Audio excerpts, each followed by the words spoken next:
Could you do me a favor, Miss Zani? Please secure the evidence in the property room and fetch me the jewelry and perfume. Jewelry and perfume? You mean... Yes. You know where to find our dressing room, I presume? Inform the stylist it's my request. She'll prepare everything. Meet us at the vault's side entrance. Got it. I'll go right away.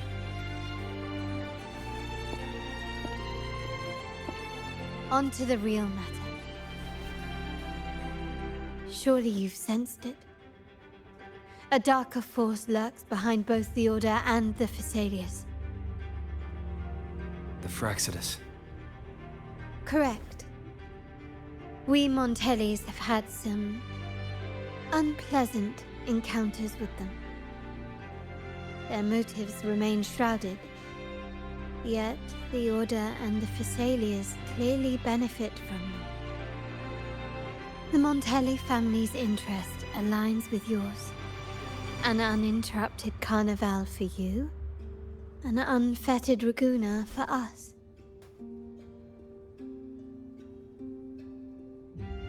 The invitation we sent was meant to be a token of goodwill. I'd appreciate it if you could return the favor. Splendid. So we are in the same boat again. I must first deliver the evidence you and Miss Zani collected to my uncle, Mr. Capello. He oversees Karneval affairs and liaises with the Phasaelius. I'm sure he'll find the Fraxidus information most intriguing. I'm afraid I must take my leave. Please, feel free to explore the vault at your leisure. I'm sorry, Lady Carlotta.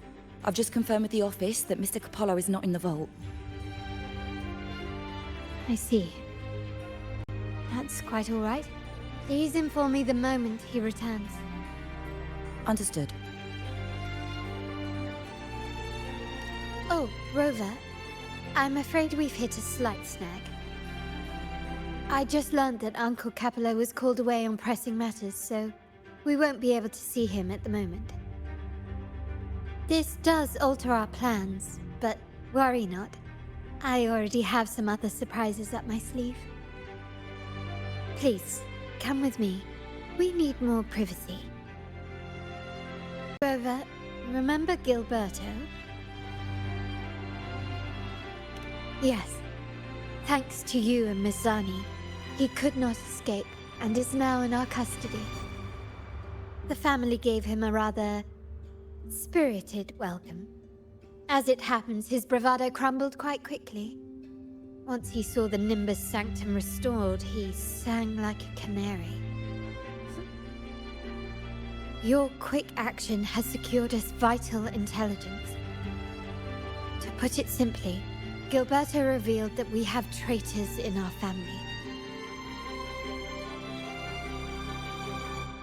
Which is not entirely surprising. Our family has always had its cracks. Given the right incentives or pressures, human weaknesses are all too easily exploited. I'd actually begun to look into this matter before your arrival at the vault.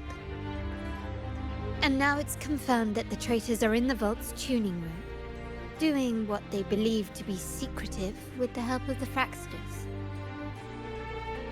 Now they probably won't even notice us with their attention fixed on the property room. I guess that they're desperately destroying any evidence against the Phasalia family and the Order.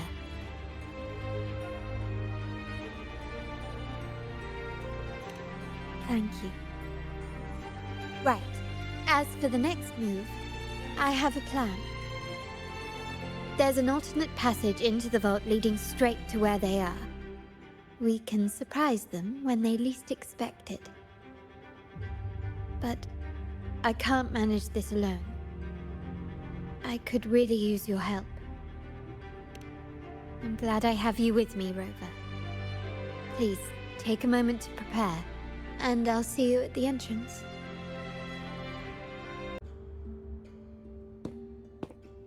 Everything has been taken care of, Lady Carlotta. Here is the jewelry and perfume you requested. Perfect. Thank you, Ms. Zani. But I have one more task for you, one of utmost importance.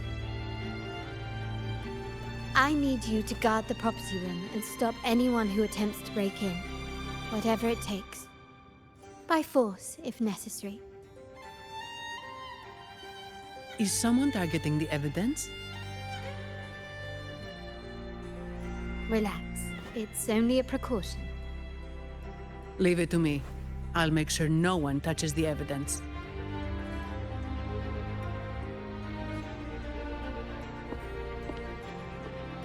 Rover, we've implemented a two-tier security system. Once inside, please hold your position until I signal.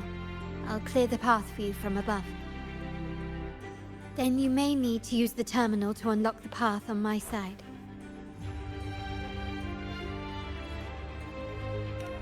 Sadly, yes. Our family built this vault with the foresight of possible betrayal. Most family members only know how to pass one of the two layers. And alliances forged amid all these locks tend to breed treachery and mistrust. To enter the vault without being trapped to death, two people must have absolute trust in each other. So, do you trust me, Rover? Very sensible, but good enough. Now, let's go. I'm in the control room. Just a moment. Switching view to your side now.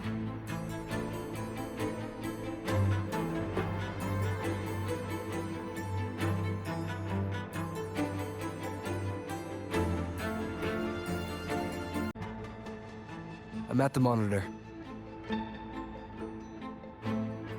Give me a moment.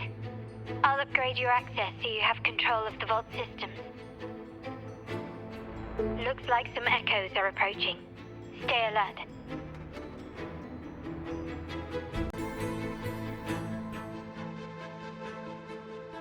Can you see me? Clear as day. I need to cross the hall from above. People might spot me if I make too much noise.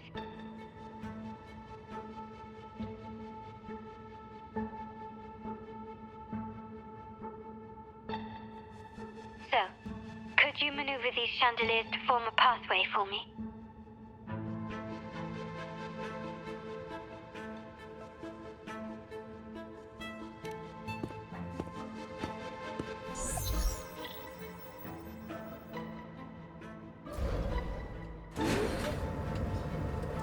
Wonderful.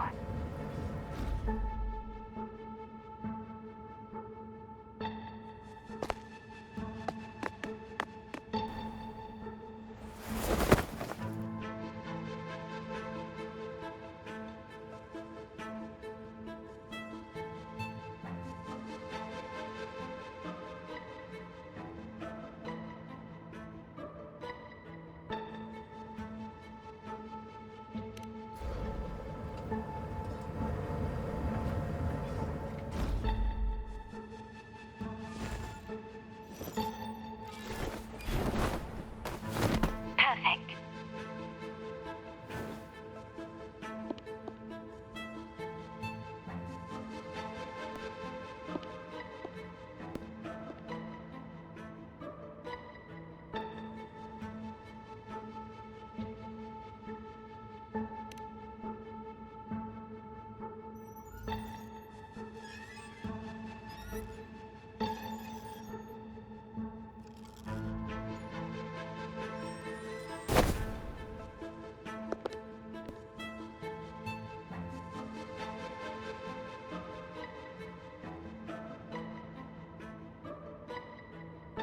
Splendid. I've made it across. It's my turn now. I'll see you in a moment.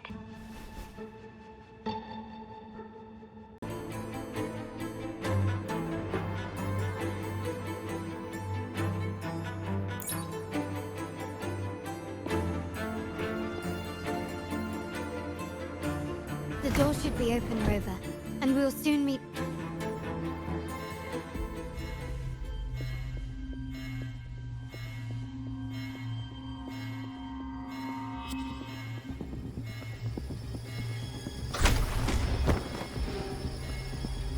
Rover? Looks like the signal's been jammed. Sentinel didn't set off the central alarm. I should still be under the radar. Phew.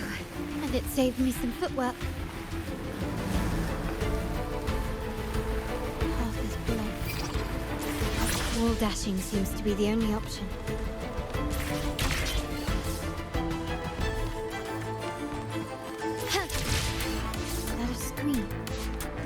Perhaps I can use grapple to pull it over.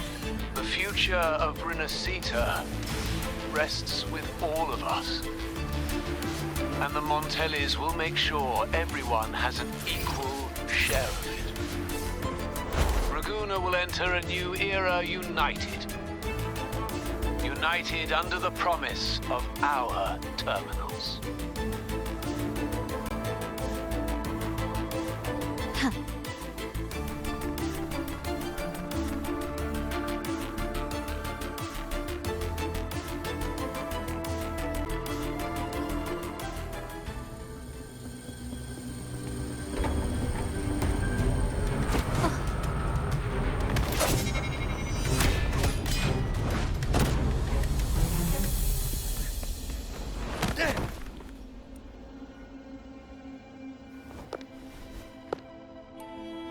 Impeccable timing, Rover. You never disappoint. I noticed surprise in your eyes. Let me guess. That's quite some skill for a lady of nobility. In fact, beyond being the second daughter of the Montelli family, I have an even more significant title. The family's executor. Be it a traitor within the family or a threat from outside, I locate, observe, and address these risks in secret and with tact. Say, the ones hiding in the tuning room. The room is that way. Time to see what kind of mischief they're up to.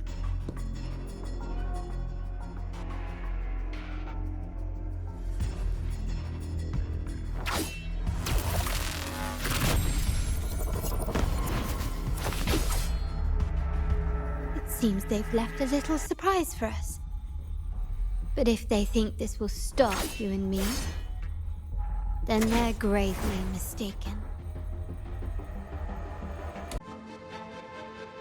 So, can you figure it out? Let's try again. The frequency of the tacit discords. What a genius idea. But I can't reverse engineer the frequency it's using. It seems like the key is not these flowers, but their creator. She must be an insanely powerful resonator to be able to shatter and reconstruct these frequencies. Then we better speed up. Once their plan succeeds, there won't be another chance like this. Who sounded the alarm? It's me. Most likely by mistake. I apologize for interrupting your work. Lady Carlotta, how... What brings you here? Oh, nothing. Just curious what you're working on. Locked away in this tuning room. Flowers. No doubt they're from the Fraxidus. Care to defend yourselves? While you still have the chance. Lady Carlotta, we're just following orders. Following orders, you say? Do you recall the very first oath we all took upon joining the family? None shall harm the family's interests. And? Any who defy shall be brought to reckoning. You've appropriated family assets and turned these echoes into ticking time bombs. Once they detonate, the countless efforts and fortunes spent on the Karneval will all vanish instantly, taking the Montelli's name and future with them.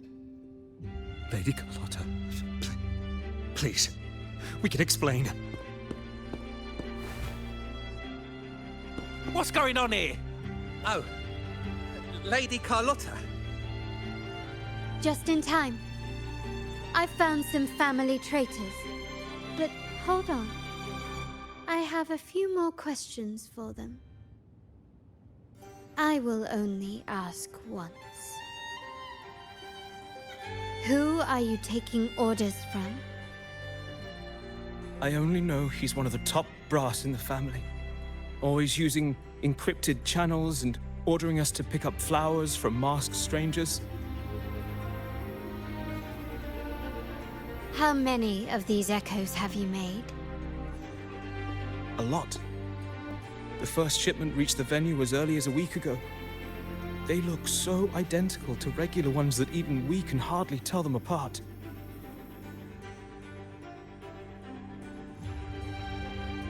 Good. Take them away and scrutinize all their recent transactions, including the source of every last credit.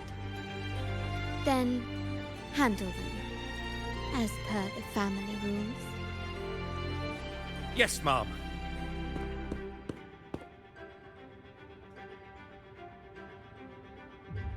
I appreciate your help, Rover.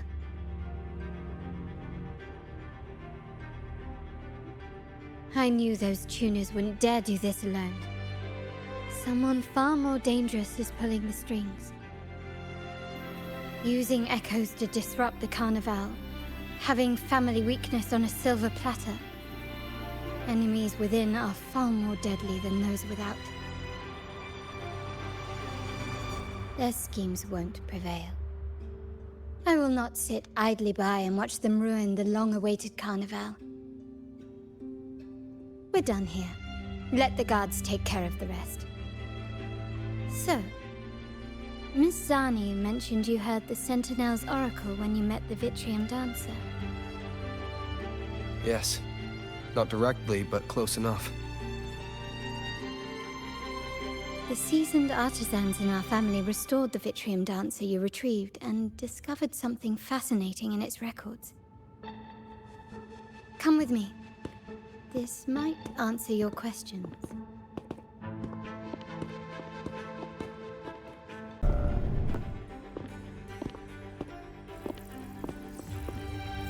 Here we are. The true splendors of Montelli's heritage.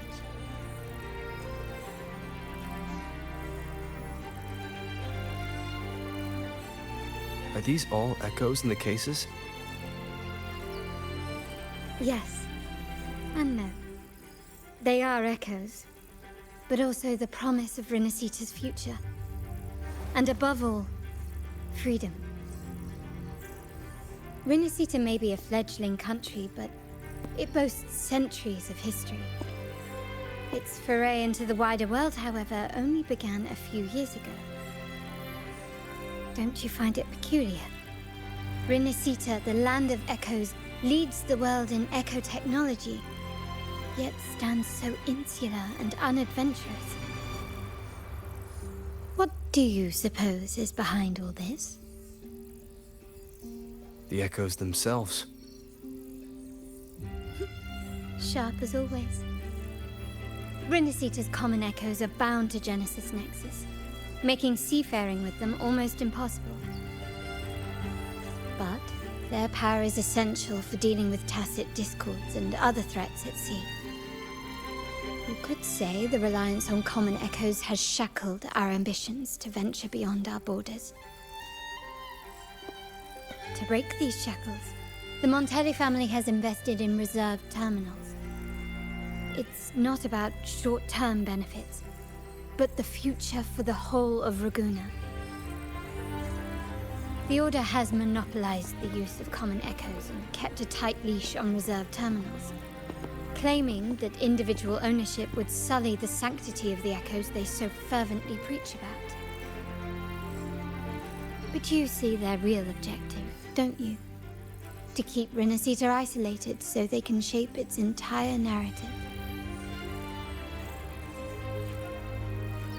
And the Phasalia family has covertly aligned with the Order, aiming to crush our efforts and therefore the prospect of reserved terminals. They've even gone so far as to seek Fraxidus's aid. Such is the reality of the Land of Echoes. Whoever controls the Echoes controls Ravensearcher. My forebears began collecting these echoes long before the vault existed, and the Montelli family was nothing more than a third-rate house ridiculed for its adventurous spirit.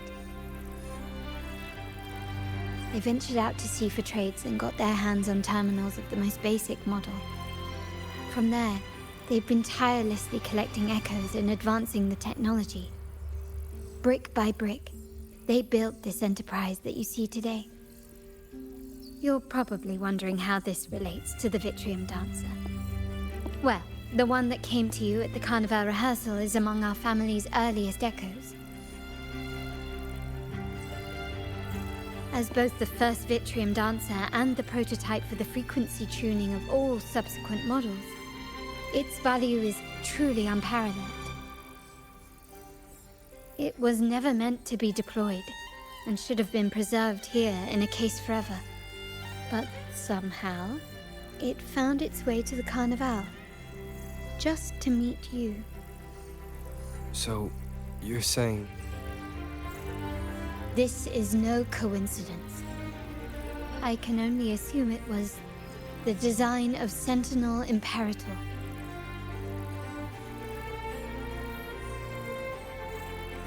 Here are some files about the Vitrium Dancer.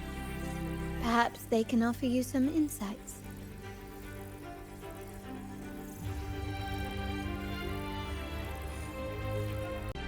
I trust you've read the files.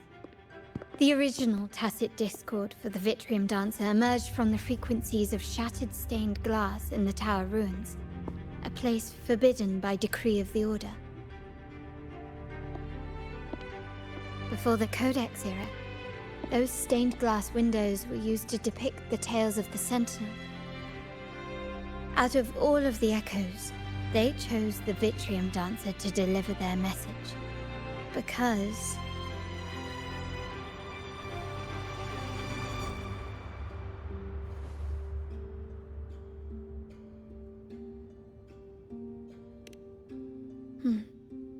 My thoughts exactly. The Order's secrets must somehow be connected to the Sentinel's fate.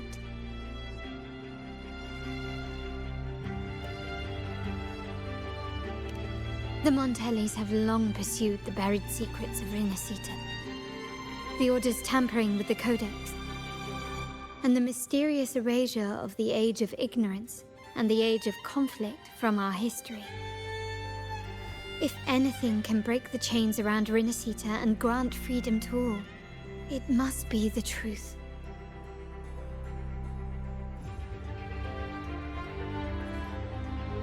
And the quest for this truth is also part of our endeavor to restore connection with the wider world. Well, that's all I have to offer. Did you want to visit the ruins? Though I'm not sure what there is to uncover.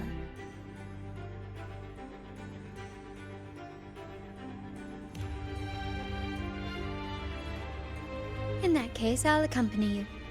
The family will take care of everything else. Oh, you're back. I've done everything you asked, Lady Carlotta. All the thugs trying to storm the room were handled. Yes. We set a bait the traitors could never refuse. You aren't injured, are you, Mizani? Of course not. I saw a squad of security guards charging into the vault. Did anything happen in there? Wait, no, never mind. Best I don't know. Whatever's going on in the vault must be family business. Anyway, it's all sorted now, yes?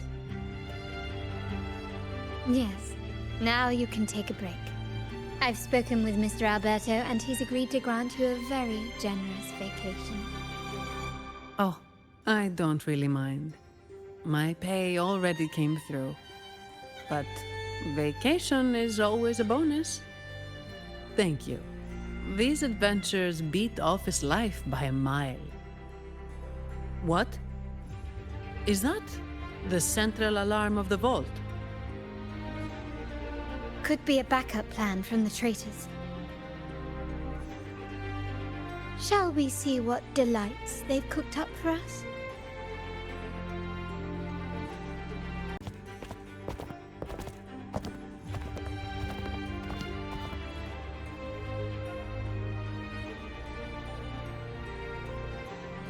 Lady Carlotta, we have a situation. The Guardian Echoes deployed outside the main entrance have gone rogue for unknown reasons. We've initiated Security Protocol 4, evacuating civilians and non-combat staff. Our security teams nearby are trying to suppress the Echoes, but... We are short-handed. Even the bank staff have been whisked away to the Karneval. Yes, Mum. If possible, could you authorize access to the Vault's Echo Collection? That won't be necessary. I'll address this personally.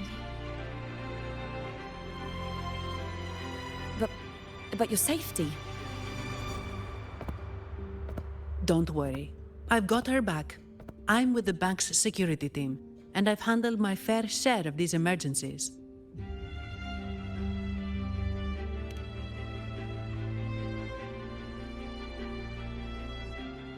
Thank you both. Now, let the show begin.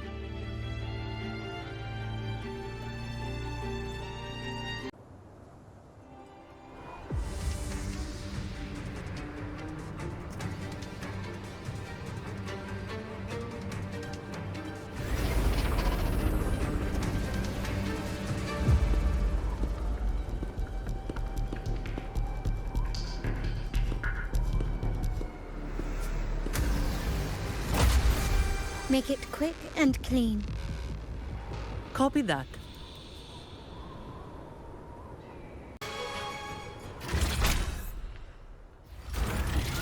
Mizani, do you mind handling the cleanup? I'm sorry, I just promised you a vacation. But looks like it will have to wait. Oh, it's fine. Just a bit of extra work. I can't stand by and watch my colleagues getting hurt. Besides, you have bigger things to worry about. Just let me handle this.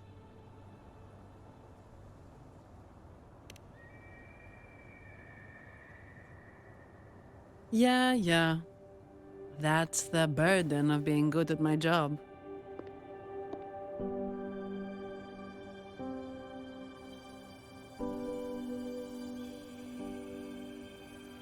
There's more to this attack than it seems. The Order must have been behind it, right? Yes. At this juncture, neither the Fraxidus nor the Physaelias have any reason to interfere. It's some hidden truth about the Order the Sentinel is leading us towards. The traitors must be watching us, knowing truth is on the verge of revelation.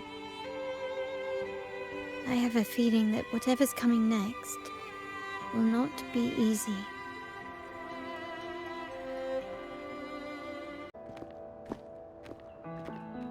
This is where my family first found the Vitrium Dancer.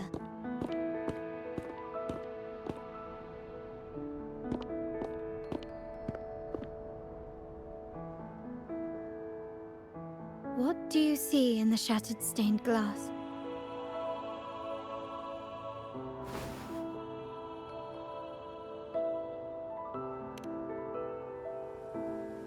This seems to chronicle a legend of the Sentinel, and the tale of how the first Primus founded the Order.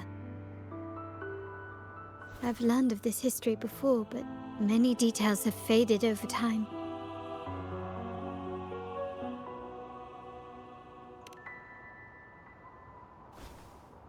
Well, art investment is one of our family's key ventures, so I've naturally picked up a thing or two along the way.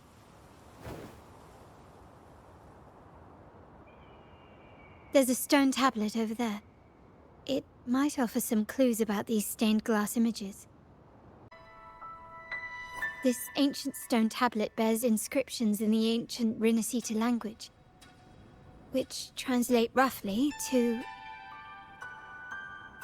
Once whole, the divinity was rent by warring creeds. From their holy wounds sprang the curse of dark tide.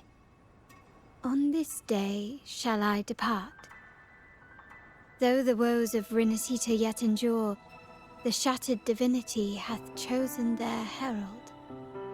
On the grandest of days, the maiden, crowned with golden laurel, shall commune with the divinity. Thus she becomes the prophesied, enlightened one, through whom Rinascita's woes shall end. Seems to be some sort of prophecy.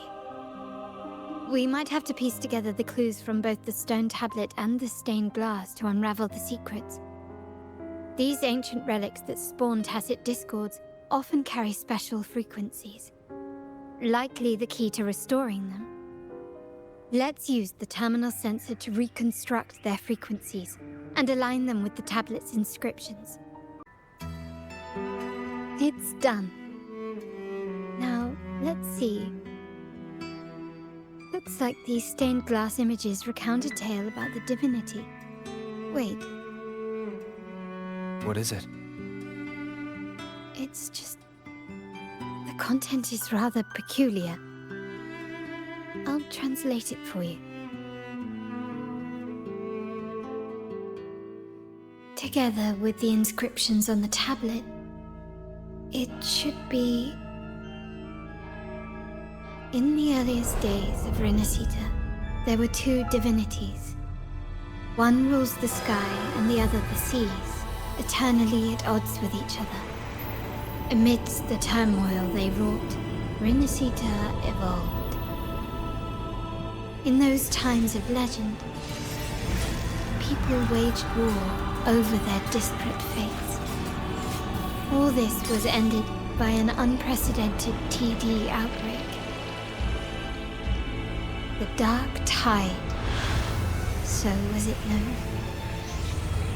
It ravaged a great part of Rinascita. After the Dark Tide, Napoli, the first Primus, restored civilization from the ashes. He founded the Order to guide the broken Laguna. Yet, not long after, he went to be with the divinity. On his deathbed, he spoke to the believers.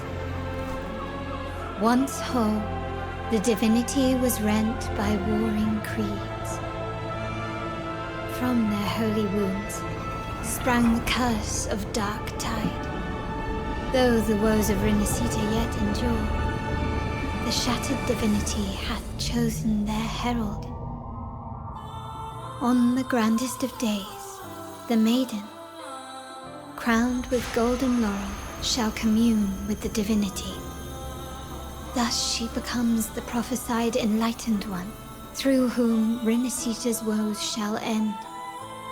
Then, the divinity shall return to its true form, and Rinascita, under its glory, shall be a paradise, free of suffering.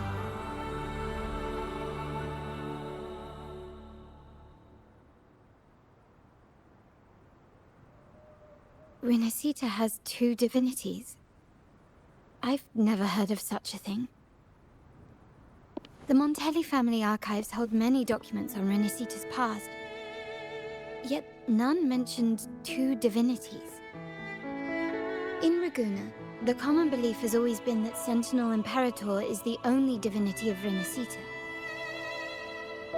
But if the images on the stained glass window were fabricated, why would the Order deface them and declare this tower forbidden? There's only one explanation. These are not fabrications, but buried truth. If this is indeed the Order's doing, we must leave here immediately. North of this tower is an island. It should be beyond their reach. Once we get there, you will discover another truth the Order has buried. Watch out!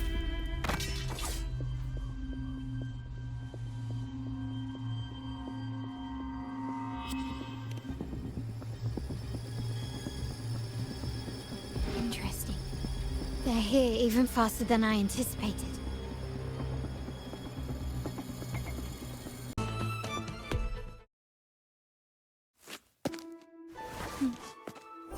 Keep it safe. I'll handle the rest.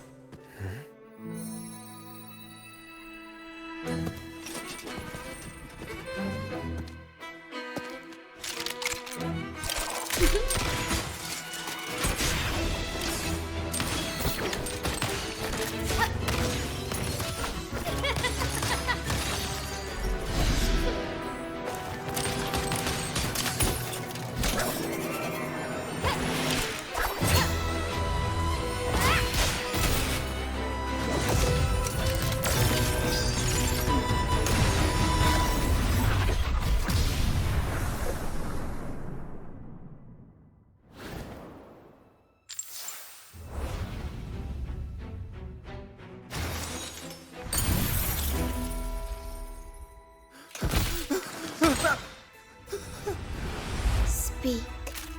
Who gave you the order?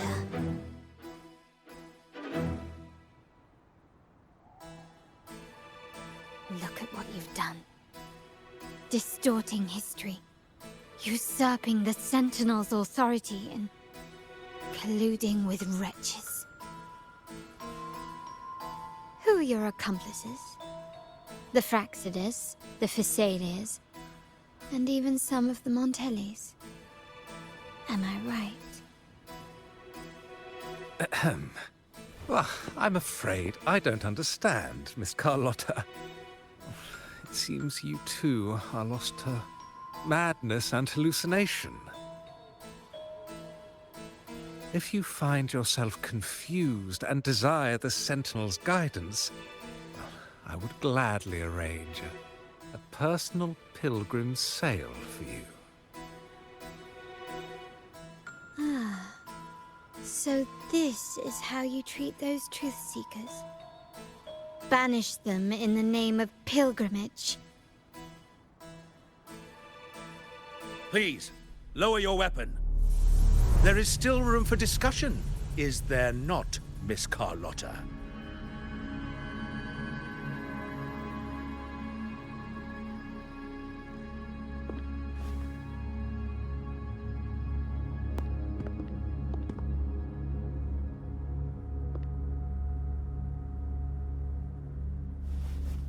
Stand down.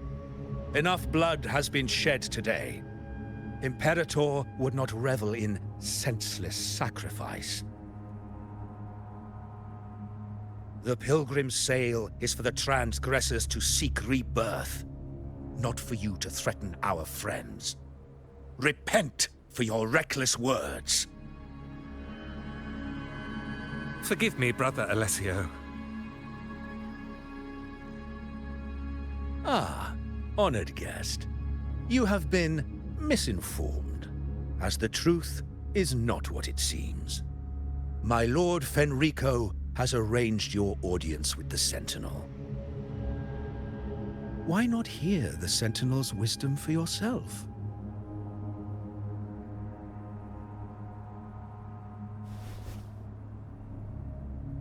Of course. If Lord Fenrico is the true enlightened one. However, The prophecy speaks of a maiden as the Enlightened One. Is that why you destroyed the stained glass? To pass Fenrico off as the Enlightened One? So he can seize the Sentinel's power and rule Raguna? Oh, you stubborn people of little faith. You've surely been tempted by evil and swallowed its lies. Lord Fenrico is the undeniable Enlightened One, and will guide us all. Well, I see no point in debating doctrine with you. Let's move on to a more concrete subject. Now, Miss Carlotta, which one do you think is more important to the Montelli family? Is it profit? Or bloodline?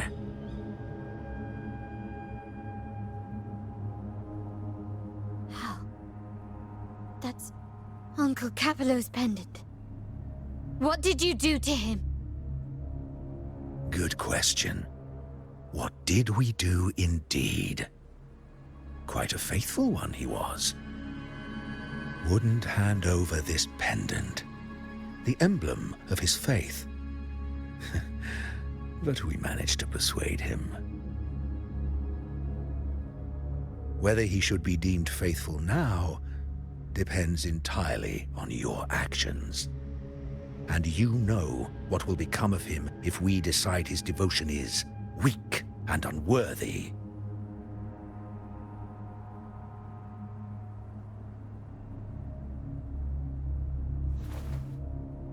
My actions? What do you want me to do?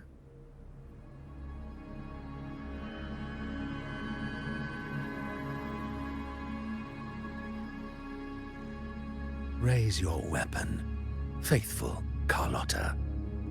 Choose wisely now. Where shall you aim? Whose heart will taste your bullet?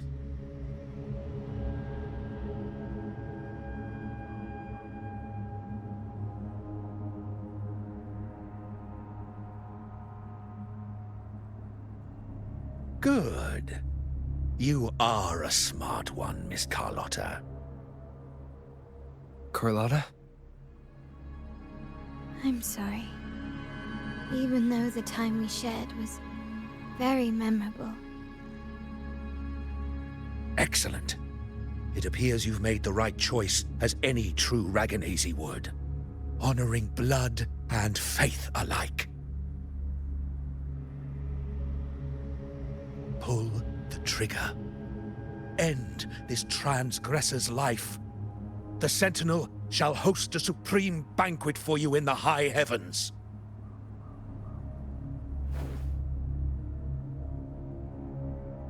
Farewell. And may you meet your friends, where it all ends.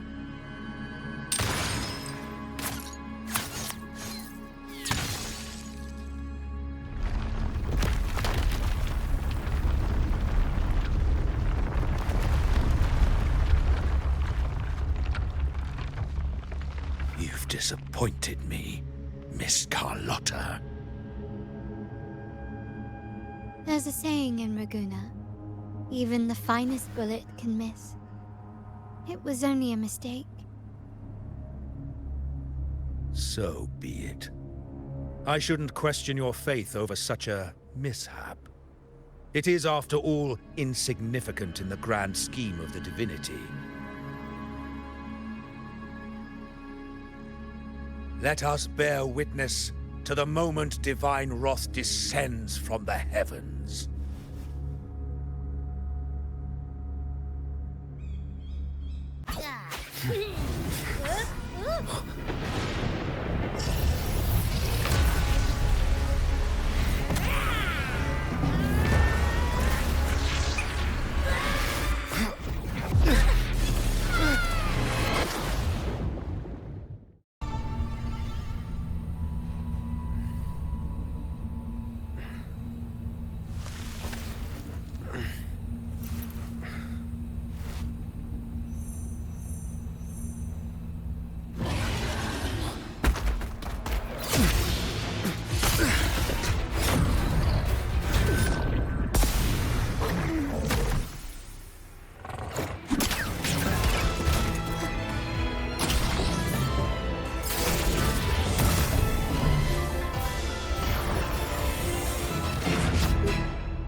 Don't be scared. Paro is just saying hi. She seems to fancy you.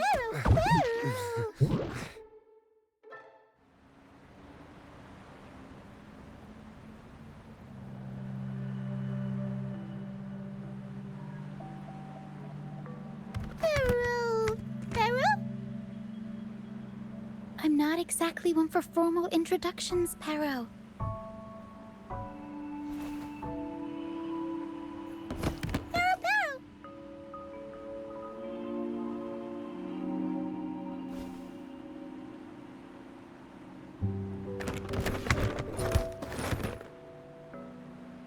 I know this isn't the first time seeing them.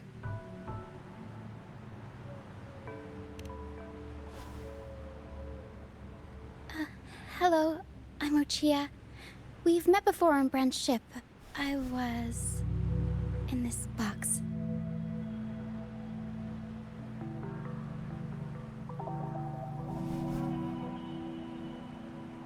This is Paro, the actual owner of the box. Paro takes good care of me and lets me hang out in it all the time. I've never seen Paro warm up to someone so quickly. It must be something in your frequency that it finds interesting. Anyway, what brings you to this beach? It's not exactly a place for a stroll. So you were attacked by that dragon and fell off the bridge.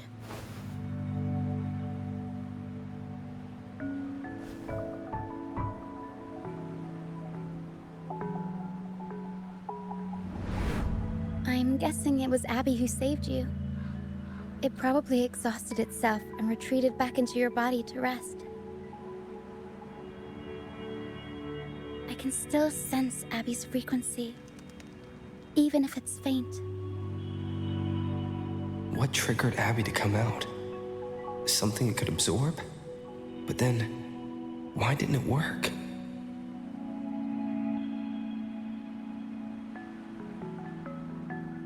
That dragon's behavior is odd. It never leaves its territory.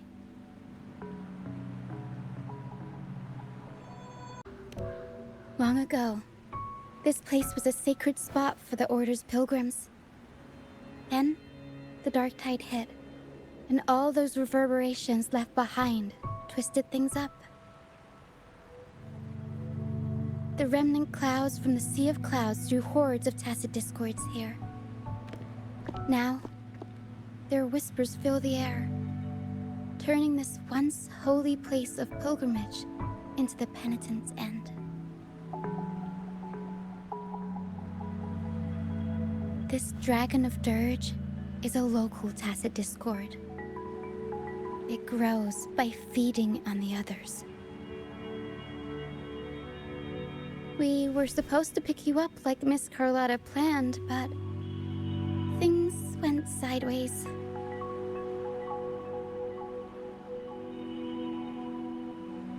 The truth Miss Carlotta wants to show you lies somewhere on the aisle. But this is not the best place to talk. The mist is thickening, and rain is coming.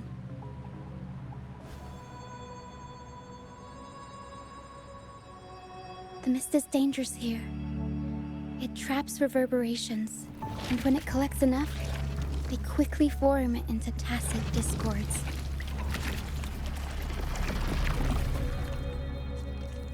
The captain, Brant, he went into the mist to rescue people, but he hasn't returned. We think he might be in danger. I plan to go find him. Once I'm in the mist, my frequency will draw the creepies and crawlies away, so you'll be safer here.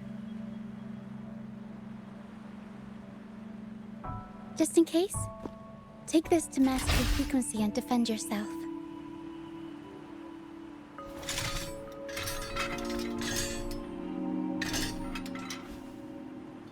Ta-da! Fireworks pistol. One shot and it'll send the tacit discords packing.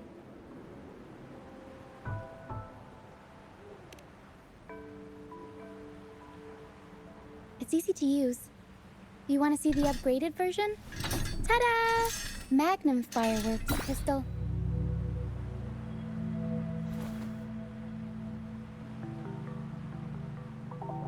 Use it to protect yourself. Our troop will bring you to our base soon and tell you the truth we've uncovered. I'll join you once I find Bran.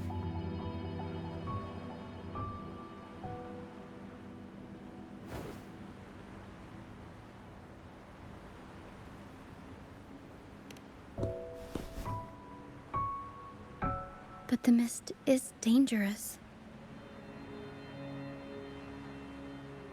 All right, fine. It's better you see it for yourself. I'll be glad you don't have to fend for yourself alone.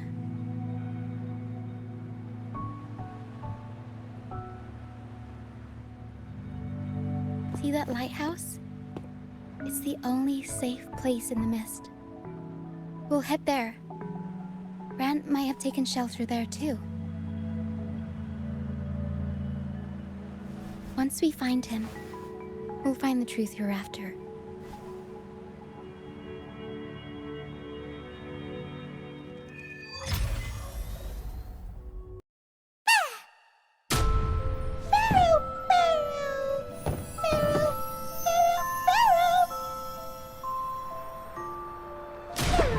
Everything the light touches will be yours.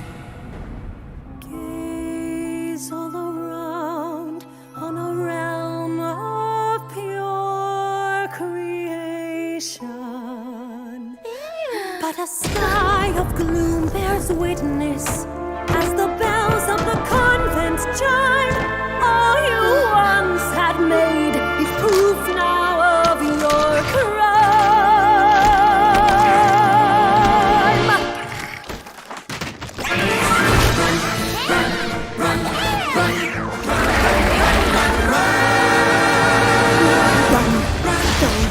No destination. Run, though you might not get away. You can only guess how far your feet will go, but you know what happens. Yes, you know what happens if you stay.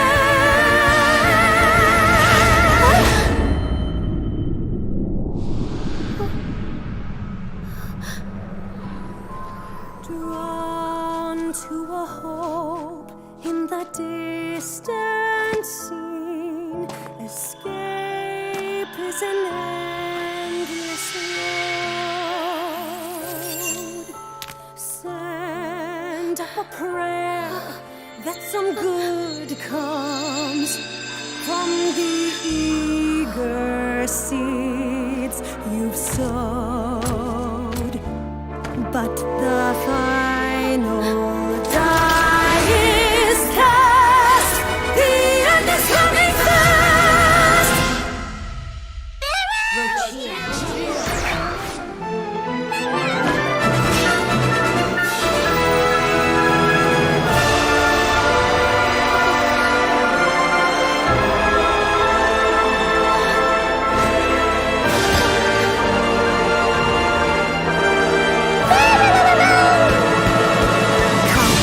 There's a rebel anthem rising.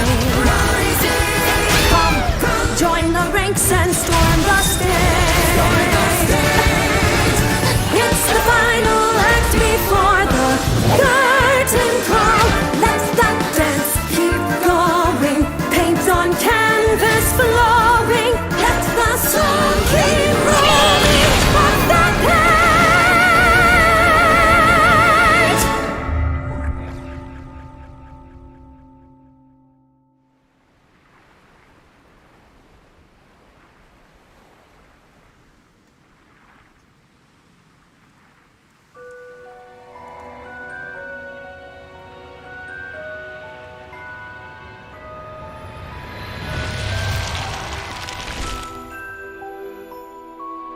When the spotlight graces the stage once more, we shall return.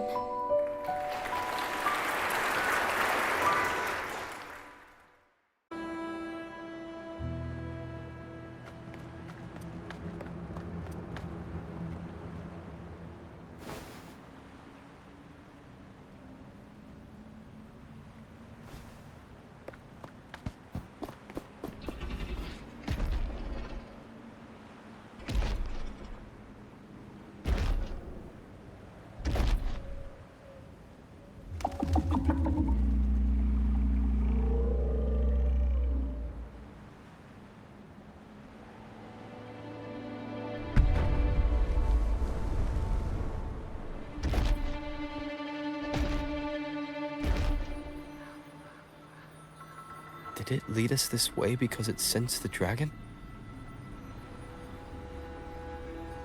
Possibly.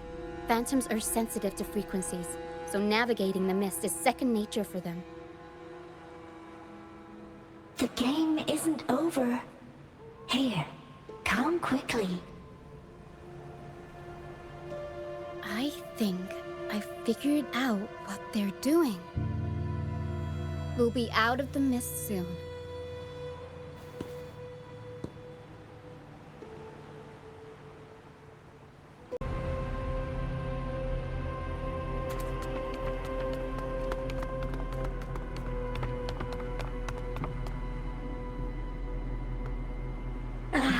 Rochia, you found me.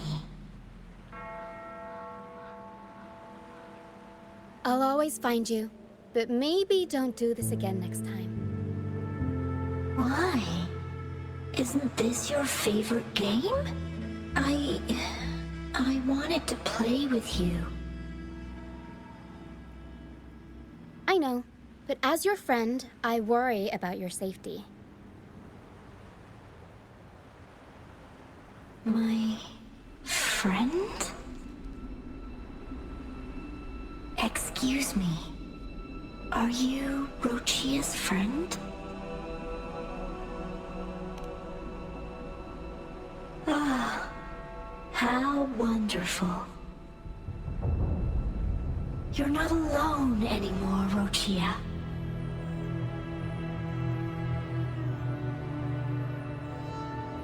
Yes, I have friends now. I'm so happy for you. All is well. Fly. Fly to the high heavens. We are born free, and our souls will soar even in death.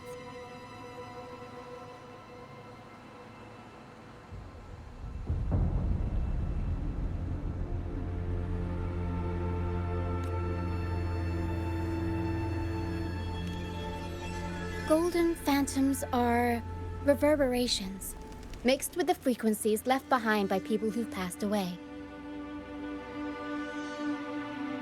When someone dies, the reverberations linger. Usually, they merge into the same cacophony of frequencies that spawns tacit discords.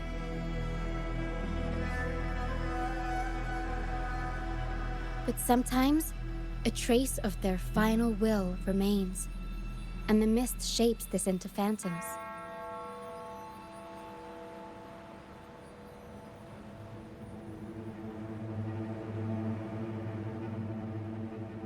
This lingering will helps the phantoms resist becoming tacit discords and instead guide the lost through the mist.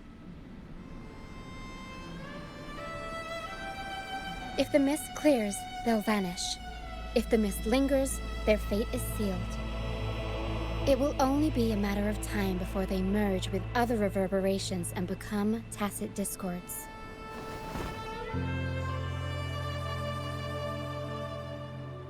Their final frequencies tend to cling to certain objects, like this Lucianite here. I collect them as proof that they once lived.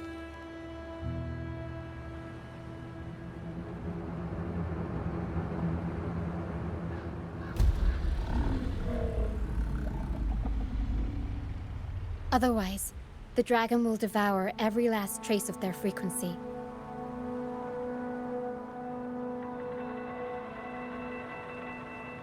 The mist is thinning. That stranded ship ahead looks like...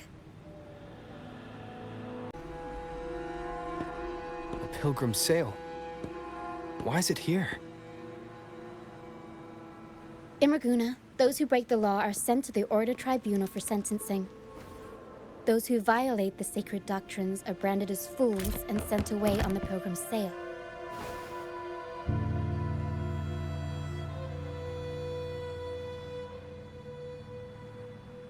It's said that when the first dark tide ravaged Renacida, the first Primus followed the currents on a rickety boat and met the Sentinel in person.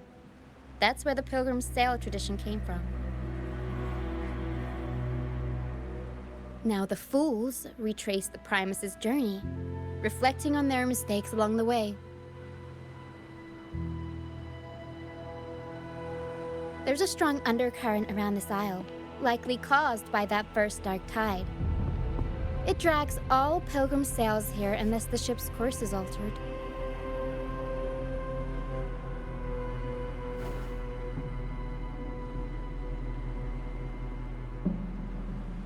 No reverberations on the ship, nor in the mist. The people must have escaped. But with the mist this thick, we need to stay on guard.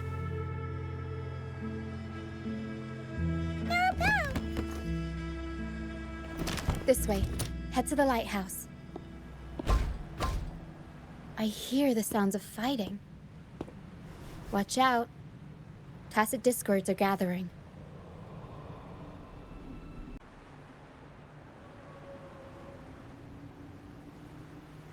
The show's over, ghosts. Time to take your final bow. Watch your back. A marvelous shot. You've earned your stripes, first mate. You're welcome. But if you tilted your head just 10 centimeters to the left, it wouldn't have been the Discord's head that got popped. It'd be yours.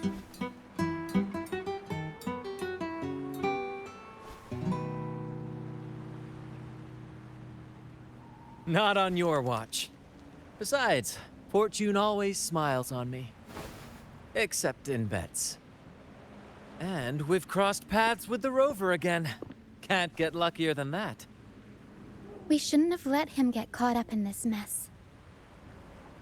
He was worried about us and insisted on coming. Is that so? Then our gratitude to you is even greater for your timely aid.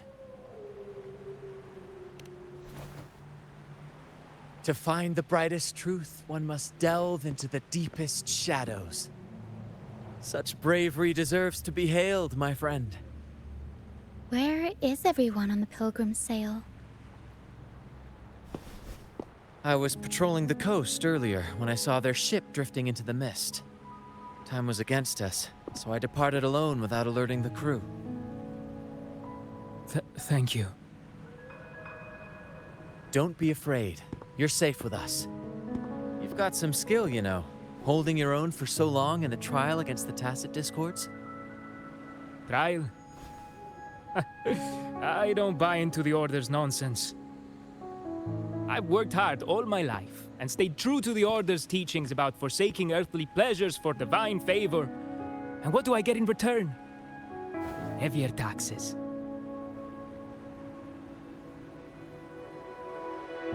When pirates ransacked my merchant fleet, leaving me with nothing, I turned to the Order for help. They said it was a divine trial and left me to rot. I stood before the Sentinel statue, asking if my suffering was really their will. But all I got was silence. Why should I wait for peace in the afterlife when I could be living for today? How is that a crime? As for salvation, I don't believe in it. And I certainly don't need it. Here's a proposal. How about joining our troop? We are wanderers adrift upon the seas. Or perhaps you're more familiar with the name, the Troop of Fools? The Troop of Fools? Could it be? Yes, we are, like you, by the Order's decree, marked as fools. Fools on the pilgrim sail often meet their demise in a storm, or they're swallowed by the waves. Even if they do survive, they still face hunger, thirst, and the unforgiving wrath of nature. Maybe it's luck that brought you here so swiftly, and unharmed at that. Look around. This is all that remains of the pilgrim's sail. This is always their final destination, where the fools meet their end. Yes, the pilgrimage is nothing but a banishment in disguise. The path to salvation they speak of doesn't exist. Otherwise, how could this once sacred place now look like such a hellish wasteland? Wait. Sacred place? No wonder the others were talking about it on the ship. They believed the Order's promise that prayers at the sacrificial arena would grant them forgiveness. They must be heading up the mountain now. I didn't expect their faith to lead them that far. If only they knew it was just one of the Order's lies. Captain! First mate! We're here to help! More hands make light work. I called in some help to escort him back to the base once the mist cleared. Ah, the first mate's foresight is unmatched. Then the three of us can head up the mountain.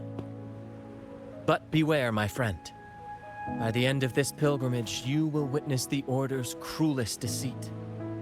The dangers ahead will only intensify. Please, save them. I hope it's not too late. Don't worry. There's more to our troop than you think.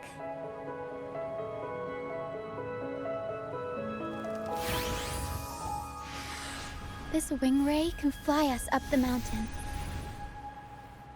You two go first. You'll find I'm very convenient to bring along. All right then. All hands, prepare to ascend!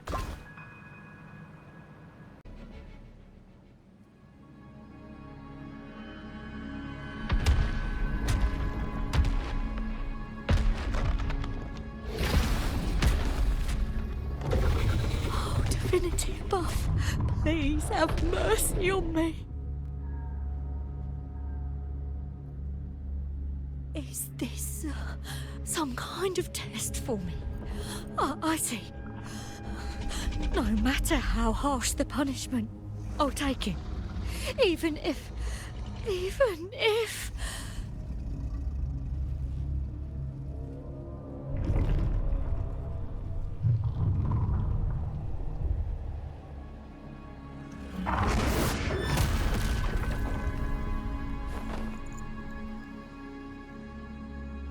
if it means death? We've never done anything that warrants paying with our lives.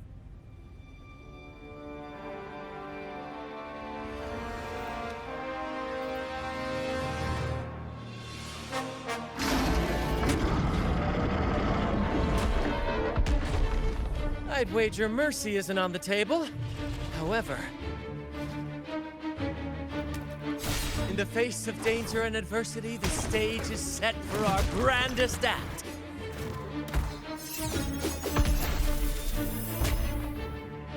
Brant, you handle the tacit discords. I've got the dragon. Of course. But with all due respect, shouldn't the captain be the one giving the orders? Just playing to our strengths. Take it, or I'll spill the beans about your wine stash.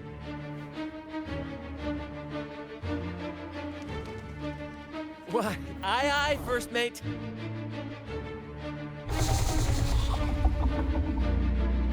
It's time to pay for what you've done, Dragon of Dirge.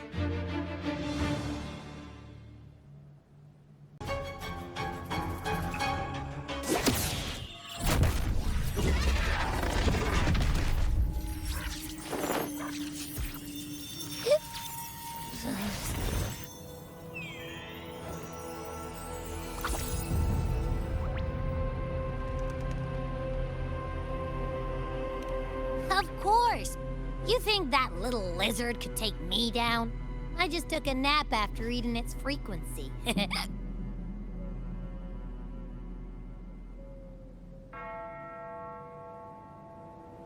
But seriously, that was close.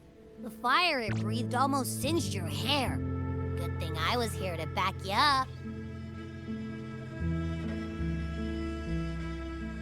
As soon as I realized it was a tacit discord, I went for it and ate its frequency. piece of cake. But I gotta say, it was a pretty hefty bite. I swear, I chewed it up, but it was hard to swallow. Like, it wasn't the taste, you know? More like my digestion's been a mess lately.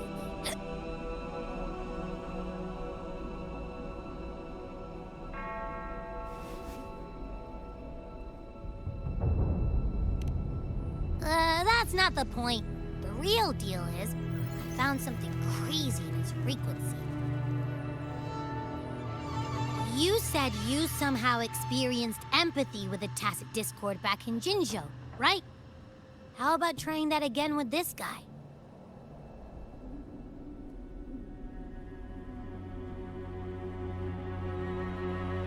Trust me, this could be our big break.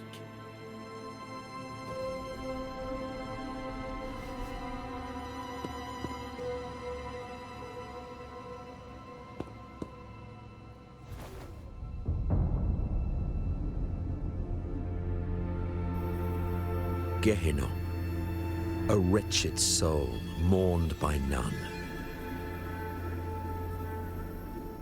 You are reborn to fulfill our sacred rite, illuminate the path of salvation. Become the fiery hand of judgment, purging all transgressions. Cleanse every soul ensnared by their own indulgence. Those who cannot withstand the trial by fire shall forever be barred from our pure land.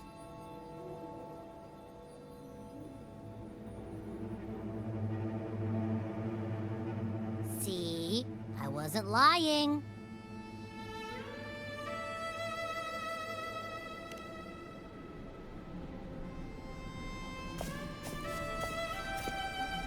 Tacit Discord's frequencies are perpetually fading, inching toward their end. Their only way to maintain their existence is to consume other frequencies as food. The dark tide and mist enveloping this isle have drawn in countless Tacit Discords.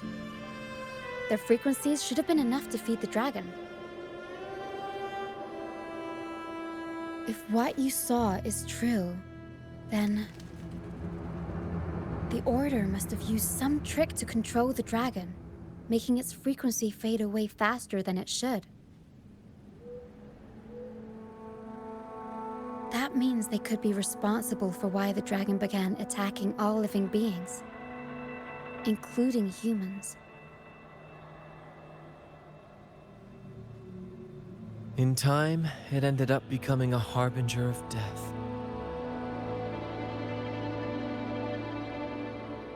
I found this during the previous battle. It seems the Fraxidus had their hand in this case as well.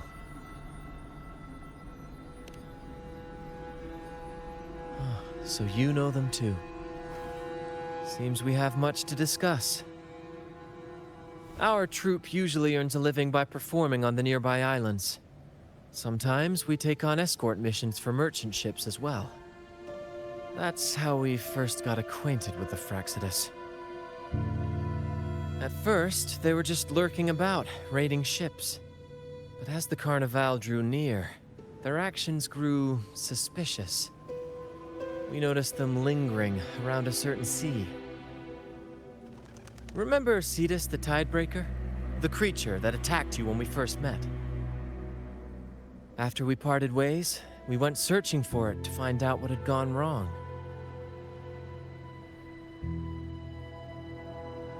This is what we found on its tail, another Lycoris. Alas, the Tidebreaker slipped away into the deep beyond our reach. Still, this bloom leaves no doubt. The Fraxidus is behind its strange behavior. We saw what they did to the dragon. The Cetus's violent outburst must be their doing as well.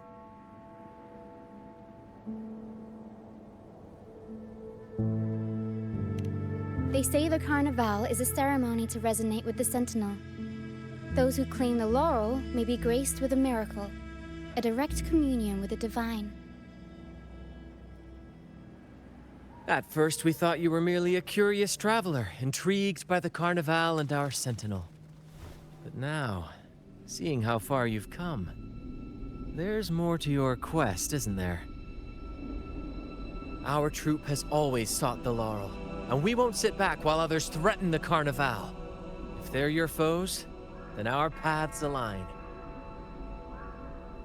Remember I mentioned one of ours who once claimed the laurel?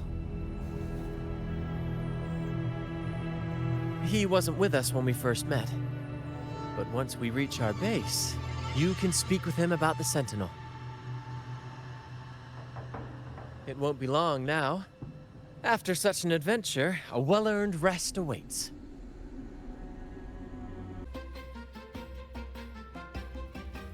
Here we are, ladies and gentlemen. Allow me to present to you our sanctuary. A haven for all the surviving fools at the edge of the world. It is, my friend.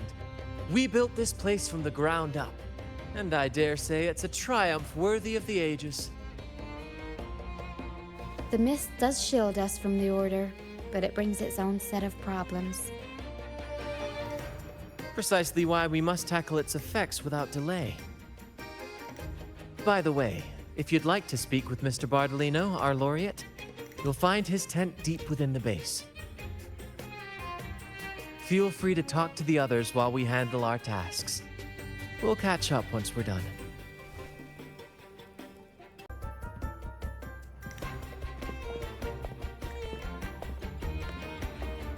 Relax, young man. Life's only just unfurling its sails for you.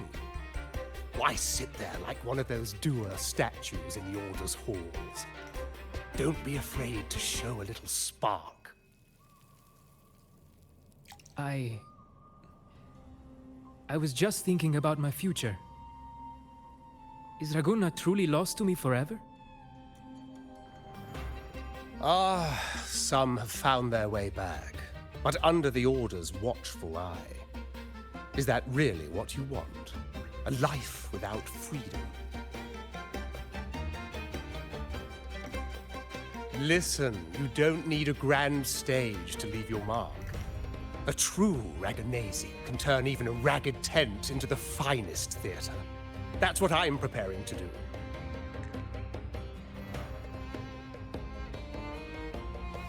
I might be an old man now, but don't let that fool you. I was once crowned with the laurel, you know. You? Are you Mr. Bardolino? In the flesh. Ha ha ha ha!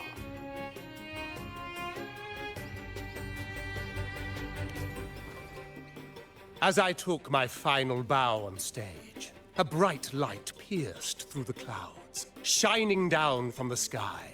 And then, a radiant laurel descended upon me, and I heard a voice.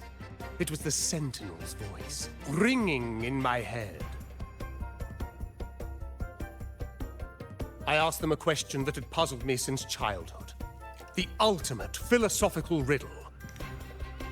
What should I eat tonight? And they answered. The body is the temple of the mind. To keep your mind sharp, do consume healthy food, such as the loris salad. But why loris salad? I was baffled, and the meaning still eludes me to this very day. I've never been quick-witted, though, and the Order's doctrines never quite took hold. Acting, however, that is where my true passion lies.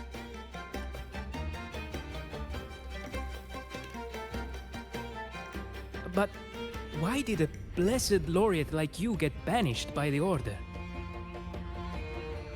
Back when I won the laurel, Raguna was led by the Holy Maiden.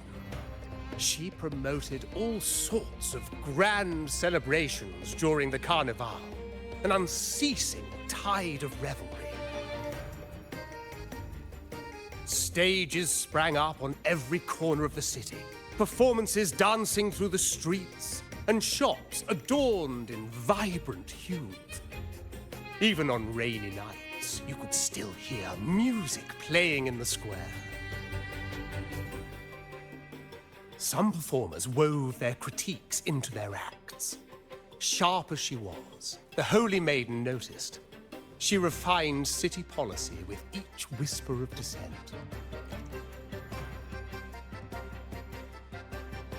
Ah, those were the golden days, my friend. The Holy Maiden once said that if she were to leave this world, she'd want no majestic tomb or a solemn funeral, but the grandest Karneval as her final farewell. And then, she really did leave us. The current Primus took her place, and in the name of mourning the Holy Maiden, issued all sorts of bans on the Karneval. But is that really what she would have wanted? The Order's grip tightened, and the Karneval performances were reduced to dull, monotonous shadows of their former selves.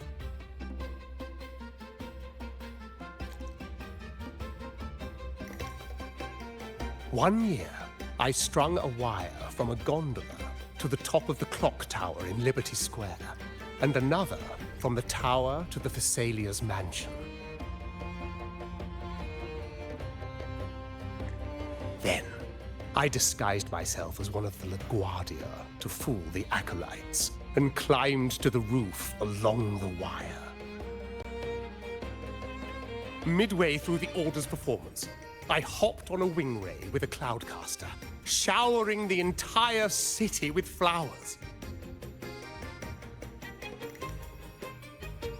Yes, it was a magnificent sight.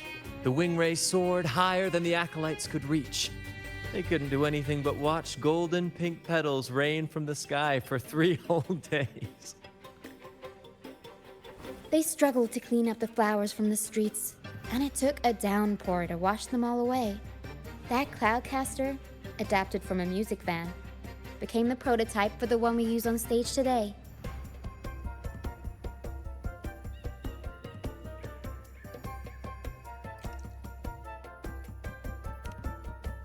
Ah, but that's all in the past.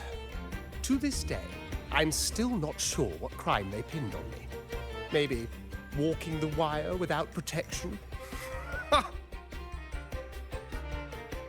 Anyway, I'm just an old relic now. But you lot, you're the main characters of this era.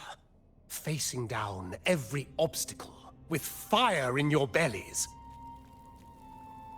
But isn't our fate already sealed?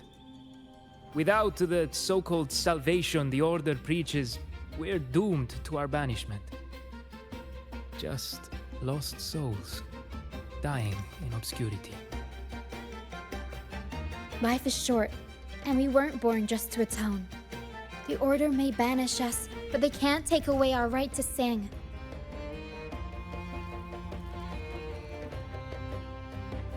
Death is one of many possible ends, but it's certainly not the worst. Perhaps being forgotten is what the Order wanted for us.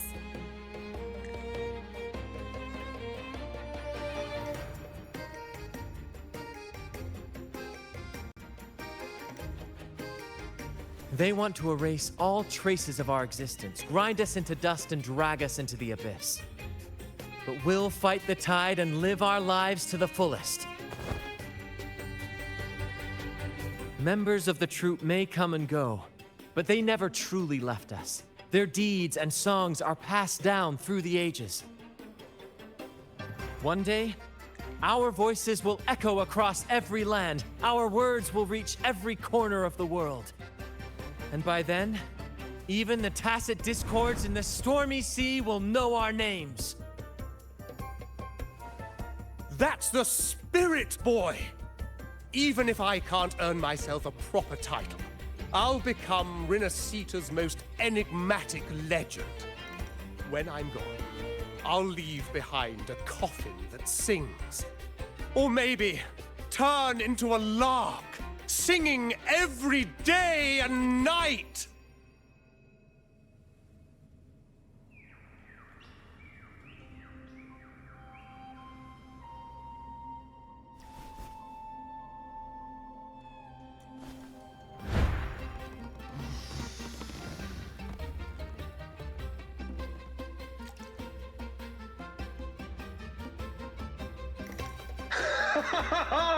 What say you, Brad?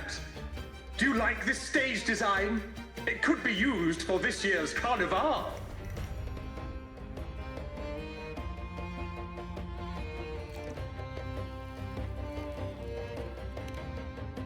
Our little chat reminded me of those good old days. So why not relive that scene I just mentioned? I still remember that famous line. Even without wings, we can still soar to the heavens. Now that you mention it, that is a very good question.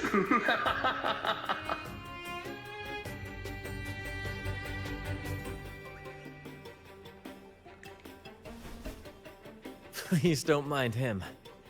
We like our performances big and bold, after all.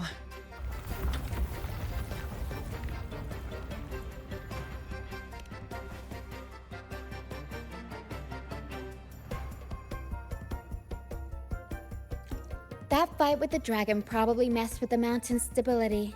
If Bardolino keeps moving around up there, it could get dangerous.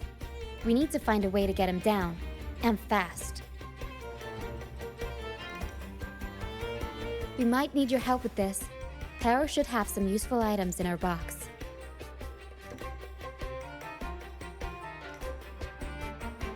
We've got a cloudcaster that can conjure up some fluffy cloud cushions.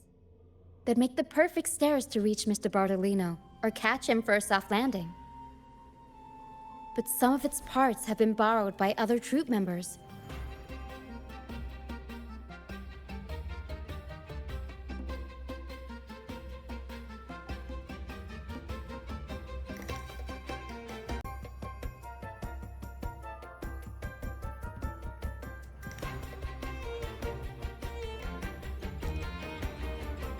Everything's set for takeoff. Let's position a cloud cushion beneath Mr. Bardolino.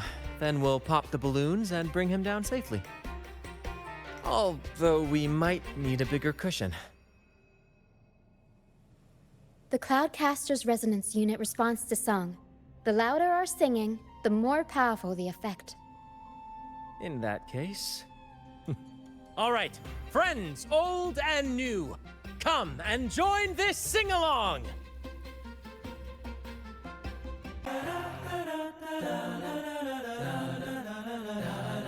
Oh, thank you, dear boy. You helped me complete this performance and fulfill one of my dearest wishes. Please, I'll gladly give you my most prized possession.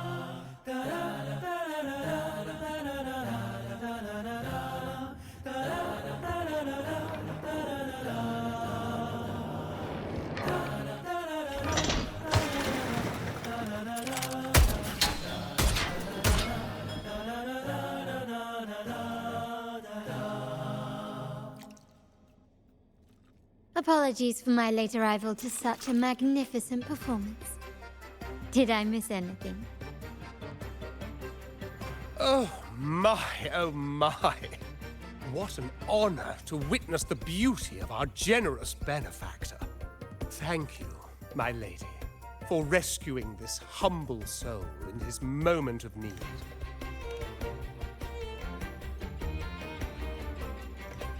You flatter me. The family's protection extends to all who stand by us. Might I say what a pleasure it is to see you again, Miss Carlotta. You have my heartfelt gratitude.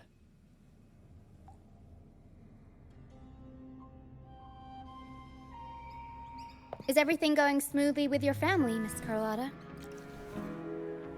Yes, thank you. The Order's scheme was uncovered as planned. Uncle Capulet was rescued, and Grandfather has handled the rest. I still owe you thanks. for improvising with me in front of that priest.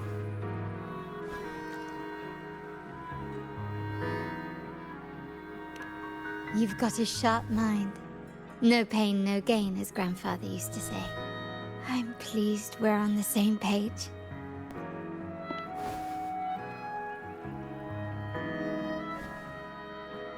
Your kindness is much appreciated.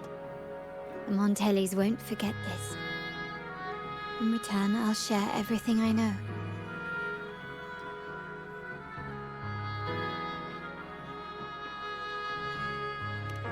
I believe you've noticed that the Order has been undermining the family under the guise of its doctrines.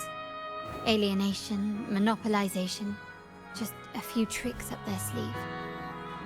Their true motives, however, run deeper. Their alliance with the Fractsidus speaks volumes. While we don't know the full extent of their conspiracy, one thing is clear. Their sights are set on this year's Karneval. The Karneval is likely where you'll find clues about the Sentinel.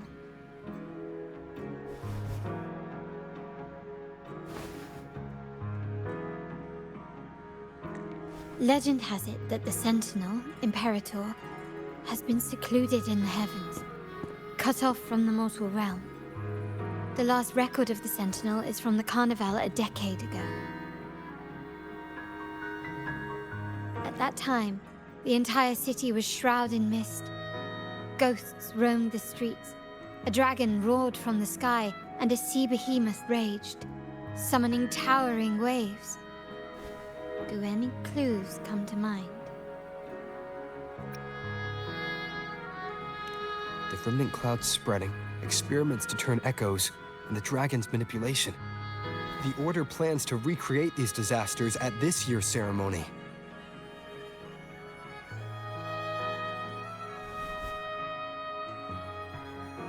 The Order and the Fractsidus are allies.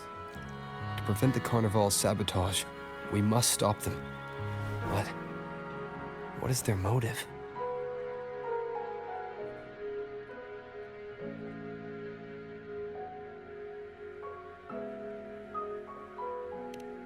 The Primus called it a divine punishment, and took the opportunity to appear as a savior. A perfect way to build legitimacy. The Order relies on the people's faith in the Sentinel. With the Sentinel's 10-year absence, faith in the Order has waned. They must be desperate to restore that trust.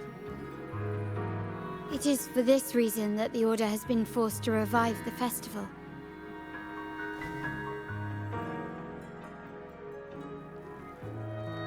Let's consider the implications. If the Carnival proceeds unhindered, how would it affect the Order? The current Primus claims to be the Enlightened One, the Sentinel's Resonator. However, based on the prophecy we found in the ruins, this role is meant for the young maiden who is destined to heed the divine oracles during the Karneval. The Karneval is the only time humans can directly communicate with the Sentinel. Normally, it's the Primus who conveys the Sentinel's words. A successful Karneval offers a chance for citizens to meet the Sentinel in person. But for the Primus, and possibly the Order, it poses a threat if they've been fabricating the oracles. To sabotage it while still maintaining their authority, they partnered with the Fractsidus. The Fractsidus will cause chaos during the Karneval, and the Order will swoop in as the saviors, restoring public trust just as they did before. So far, you've helped us crush 3 of their schemes, but one remains.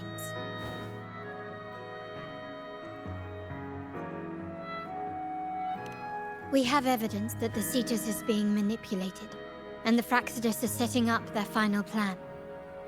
With their whereabouts unknown, we'll need to adapt our strategy as the Karneval unfolds. From what I've noticed, you're not one to act passively or pin your hopes on others. You prefer to strike first and steer events in your favor. Winning the laurel might give you the chance to talk with the Sentinel. The Sentinel's resonator may also be present, so...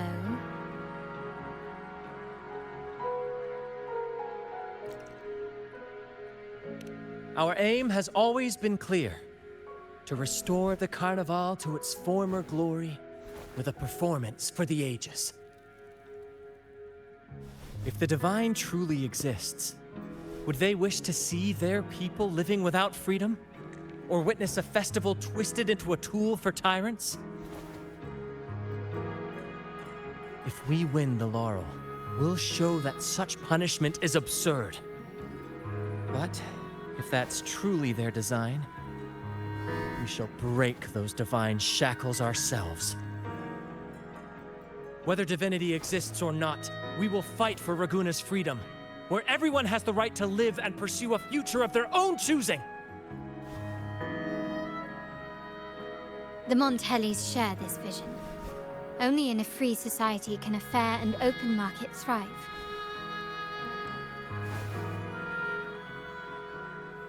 However, the troop alone is too weak. The family is under close watch and our enemy hides in the shadows. We need your strength to find our way forward. Thank you. I'm pleased we've reached an agreement once more.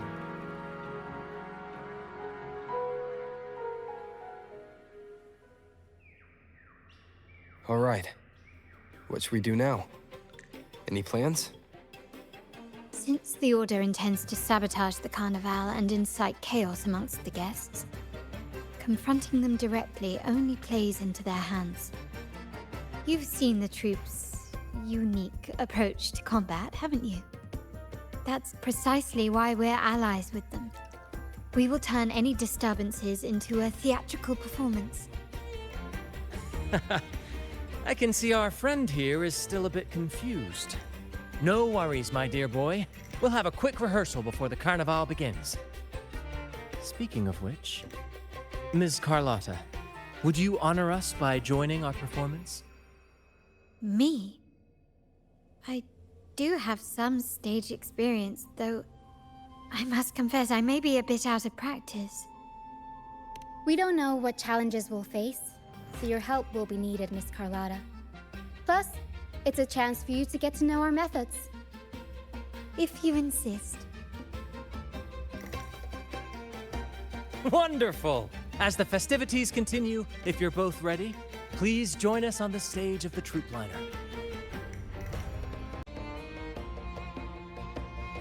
Our rehearsals are rather straightforward. No scripts, just pure intuition and our senses guiding us. That's what makes Commedia Improviso truly come alive.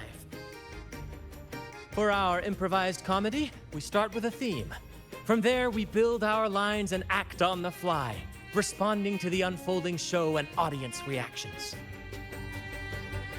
But with the limitless capacity for human creativity at play, the plot can sometimes veer into the, well, unconventional. To prevent things from spiraling too far, we set an anchor for the performance. Pardon my interruption, but I'm quite curious. What sort of bizarre plots have you encountered? Well, something like a humble craftsman from a small town sets sail on a rainy night, stumbles upon ancient ruins, is reincarnated with superpowers, and then decides to conquer the galaxy, becoming the Emperor of the Stars. So, we draft a basic outline that assigns roles and guides the plot's direction.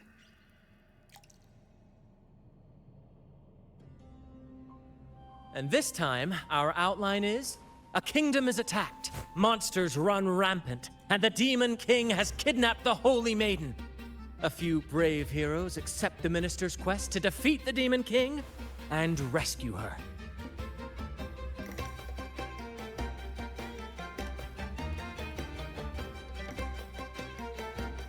This outline holds special meaning. We want to pay tribute to the play once performed by the Blessed Maiden herself, which was also about a hero facing a demon king. Good people have their wishes fulfilled, heroes appear in a time of crisis, justice triumphs over evil, and united friends are undefeatable.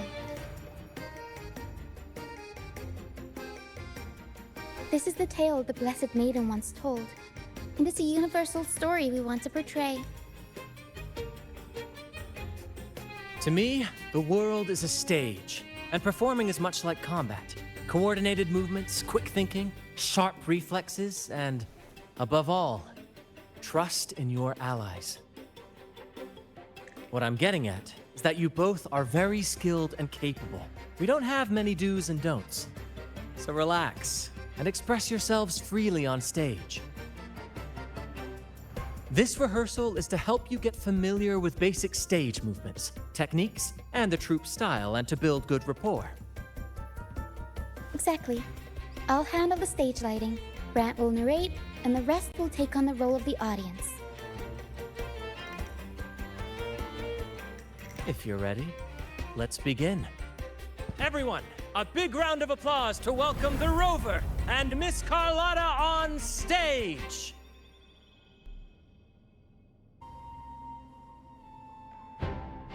All right, next I'll spin the prologue of our tale, setting the scene for how our brave heroes first crossed paths.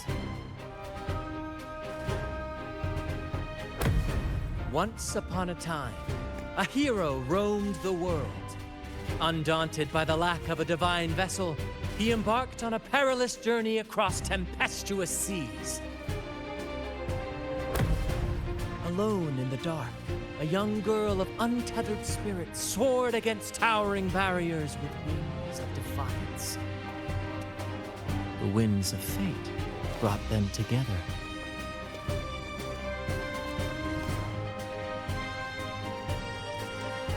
As the world teetered on the brink of absolute darkness, they found solace in each other's gaze. Together they became unshakable allies, standing strong against the tides of fate.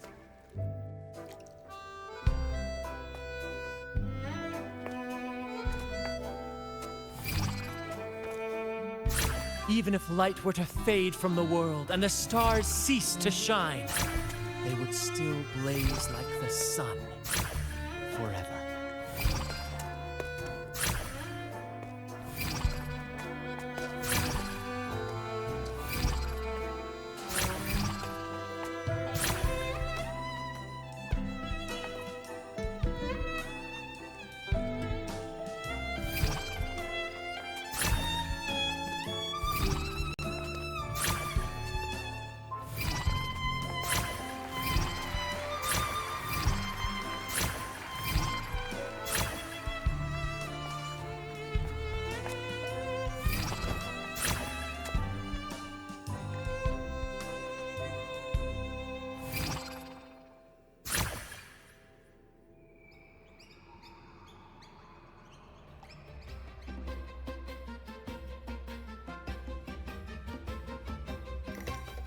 Bravo! Bravo! Seeing your chemistry, I decided to take a little creative liberty with the story. Anyway, it didn't stray too far from the outline, right? The thrill of improvisation is in its unpredictability. There's always a rush of excitement with every twist and turn. Your movements were seamless, elegant, and powerful. I'm confident you'll shine at the Karneval. Thank you. It was all thanks to you. You inspired me and kept my spirits high. You'll master it in no time, I'm sure. All right, that's enough for today. Let's save the grand reveal for the Karneval. Oh, and speaking of which, there's still something we need to prepare for you, isn't there? You mean the essential item for the Karneval performance? Don't worry. I've taken care of everything. Oh, so it's handled then. I can't wait to see it.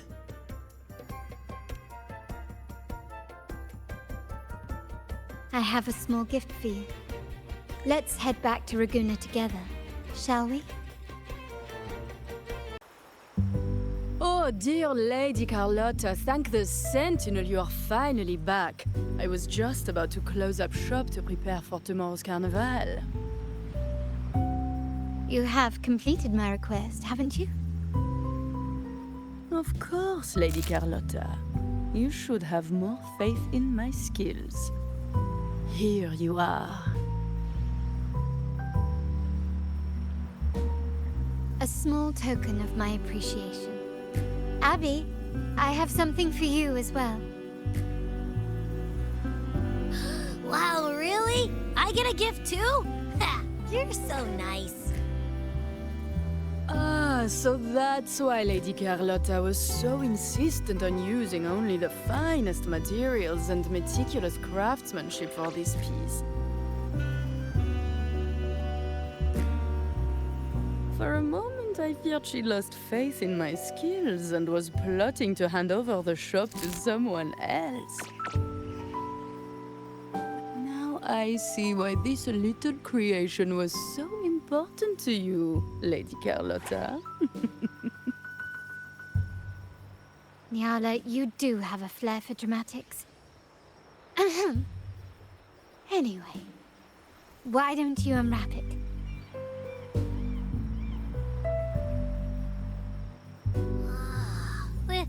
This is... I took the liberty of having Nyala custom make this mask based on my impression of you. I hope it suits your taste.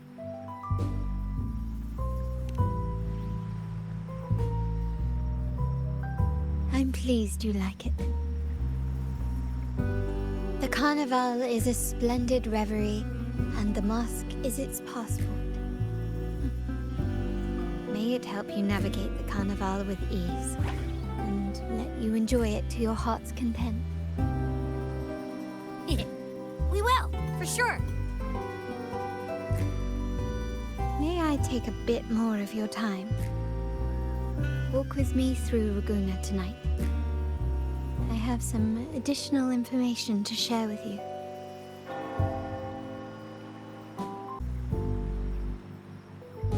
There was a time when the currents swept us into the jaws of uncharted waters, where relentless storms and voracious waves awaited. But after weathering such trials, they revealed to us a hidden gem: the shores themselves. My family has always been drawn to the thrill of a new voyage. One stormy night, fate decided to play a hand. What we discovered there on that island, the technology and novel ideas, was nothing short of a blessing in disguise. Our intentions might not be as grandiose or ominous as you think. We seek liberation, and to achieve it, we're pursuing the truth behind Renacita's origins. Legend has it that when people first arrived on this island, Genesis Nexus was already here, welcoming them. The prevailing belief is that the Sentinel gifted us this technology, and despite nobody ever seeing the Sentinel in person, we talk with them through supposed telepathy. Notice anything strange about the terminals conjure up echoes, and the Genesis Nexus allows the Raganesi access to common echoes. If the Genesis Nexus was present when the first settlers arrived, who built it? And really, if no one's ever laid eyes on the Sentinel, how can we be so sure that statue really represents them? It seems to me the Order might have spun us a tale, hiding the true origins behind their grand myths. No, we have no ambitions to rule or to renounce our faith. And really, this city should not be ruled by any one entity. The hour grows late. I have arranged accommodations for you at Palazzo Grotta in the south. Let us walk there together, and I can share a story along the way. Think of it as a bedtime tale. I learned it from the troupe. It's about Fleur de Lis, the Blessed Maiden. Once, the Blessed Maiden was just a simple peasant girl. During the Sentinel's gratitude rite, the young Fleur-de-Lis managed to sneak past the guards and drink the sacramental wine. Every drop. Perhaps it was the intoxicating wine in Eglatown, or simply her lack of experience with spirits. But she soon found herself quite drunk. Swaying on her feet, she ascended the ceremony's grand platform, lifted her threadbare dress, and began a rather ungainly dance. Seizing the sacred horn, she played a carefree folk tune, dodging the guards and weaving through the crowd with surprising agility.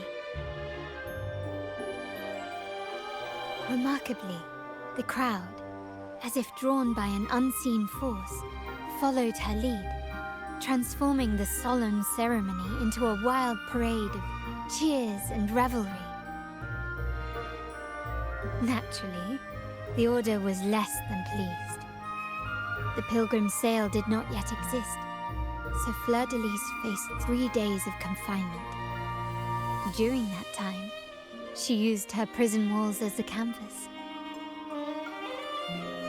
That unforgettable day of disordered revelry left a lasting mark on all who witnessed it. Is it not remarkable? A rebellious girl, chosen by the Sentinel to become the Blessed Maiden.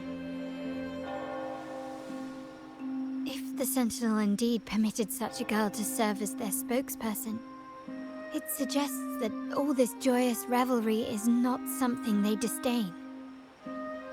Perhaps they too enjoy poetry, painting, tears, laughter, romantic tales of nights, and dancing amidst crowds, much like ourselves.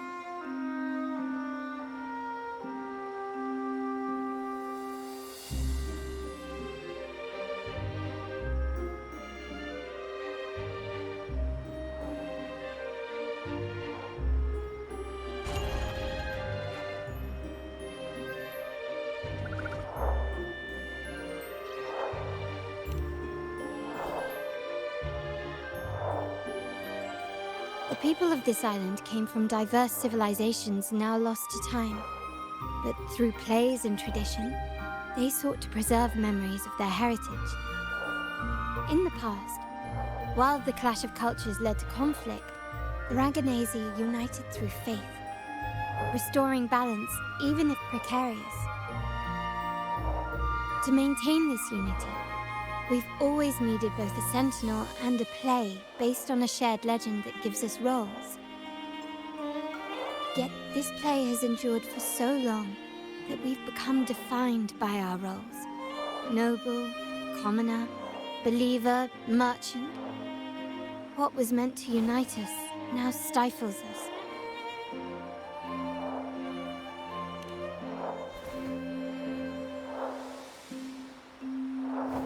Now, we yearn for a day when we can truly set aside our titles and positions, express our true selves, and join together in celebration.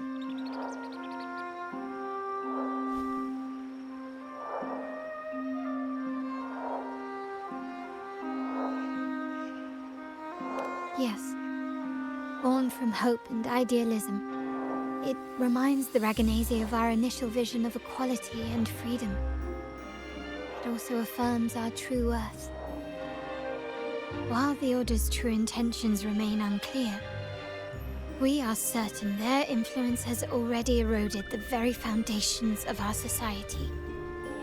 People revere the divine figure the Order has constructed, yet they also live in fear of punishment. Legends become accomplices in fostering ignorance, and faith becomes the loyal executioner of cruel punishment. An invisible cage has trapped us all. Speaking of freedom within a cage is absurd. Fear and ignorance are our foremost enemies.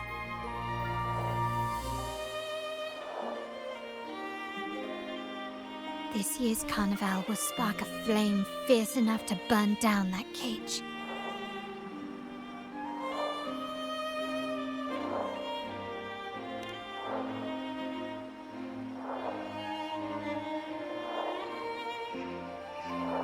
Rest well. And tomorrow, we shall take the stage together at the Karneval.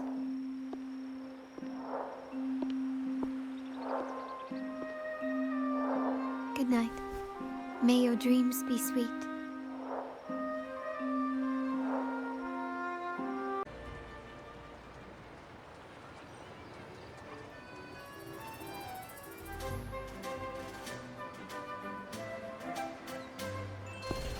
Wow! Is this real?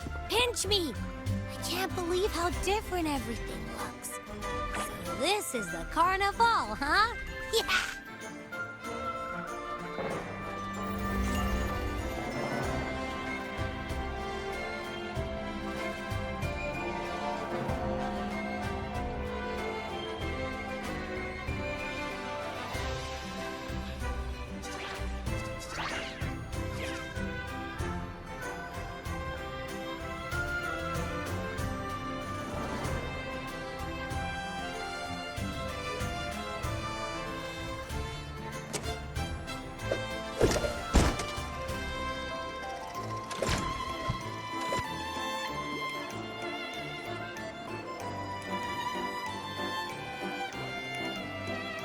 Wait to explore.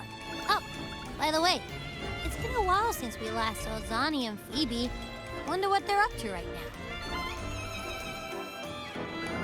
All right, let's go. You should also keep an eye out for anything unusual along the way.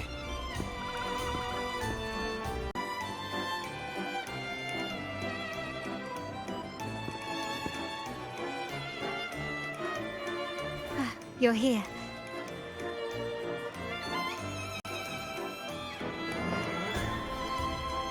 For the Raganese, the Karneval has always been an occasion to revel with abandon. It's what they truly desire.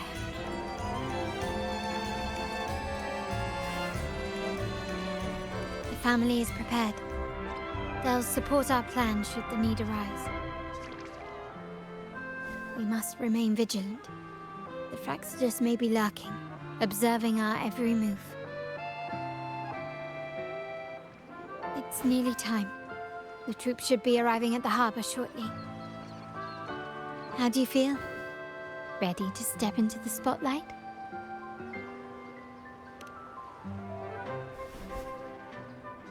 Excellent.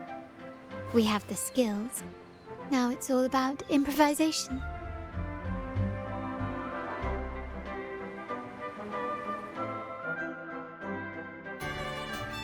The time has come. Let's go. Let's celebrate together.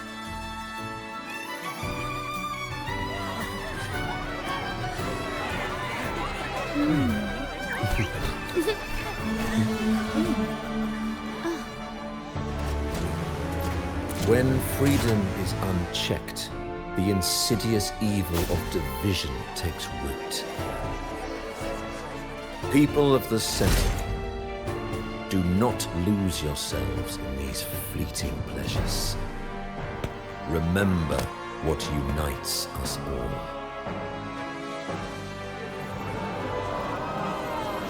What is that?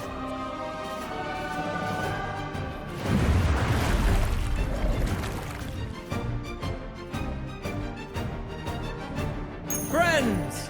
Why lead a life of restraints?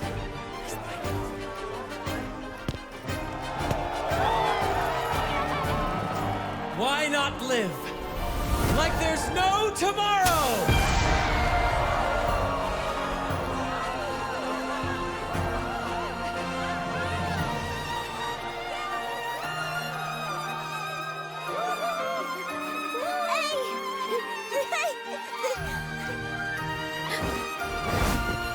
High walls fall fast. All you free spirits, join us to set sail again!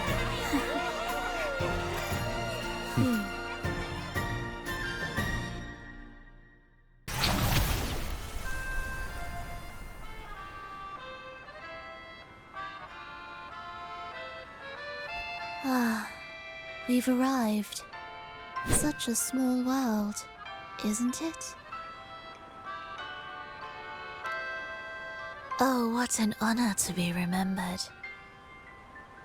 Let's continue our conversation somewhere lively and grand. A place worthy of the Karneval, not some dreary, dull corner. Decadence, indulgence. That's the Karneval.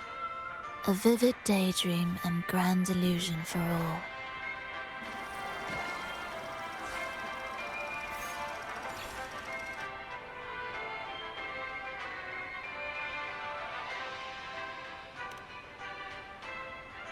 No need to worry.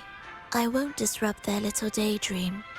Besides, we still have business to do here.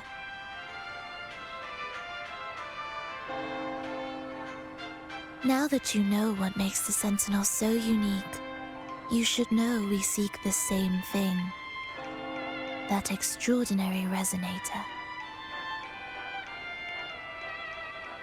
How about I share a little story with you? A gesture of goodwill for our cooperation. Now, patience is a virtue. A story is best enjoyed with a captivating performance, and this stage is perfectly set for it. We're simply spreading the truth through a tale. I'm certain it will pique your interest. So consider this a heartfelt invitation to you and your companions. Join us. Pour your essence into this endless play, and use your humble strength to defy the raging current of fate.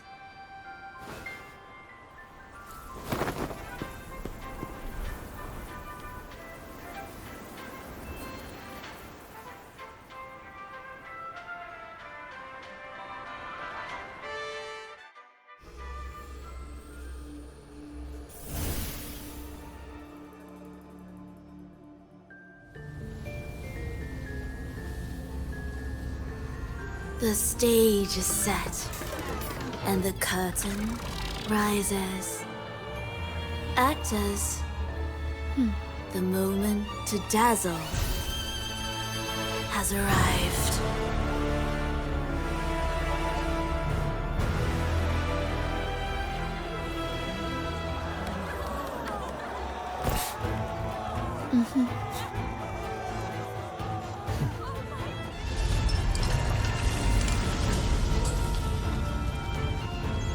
The magic is ready to unfold.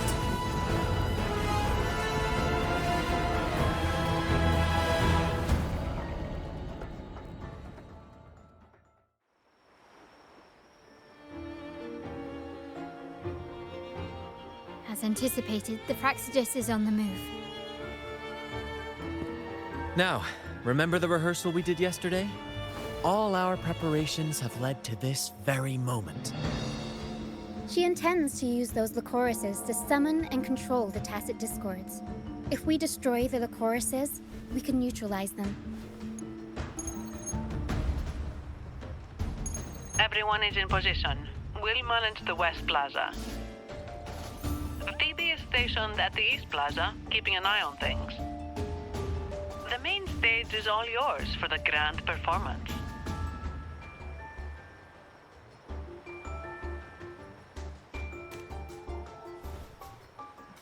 I'll take care of the lighting and create the mood to make the performance stand out. Leave that to me. Ready? The spotlight will be on you two.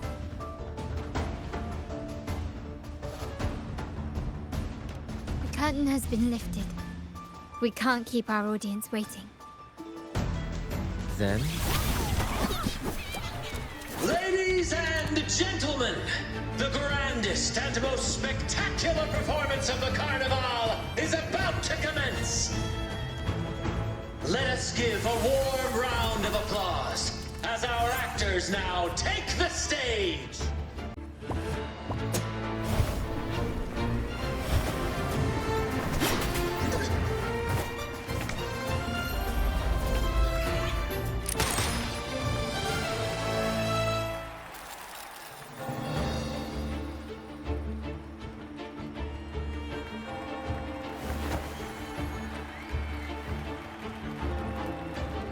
heroes breached the first barrier, sweeping away the monsters within the city.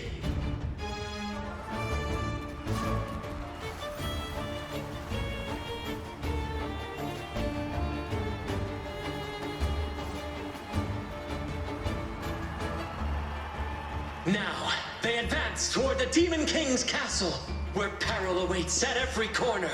What trials lie ahead? No wall can deter these free spirits. Even the stars seem to cheer on.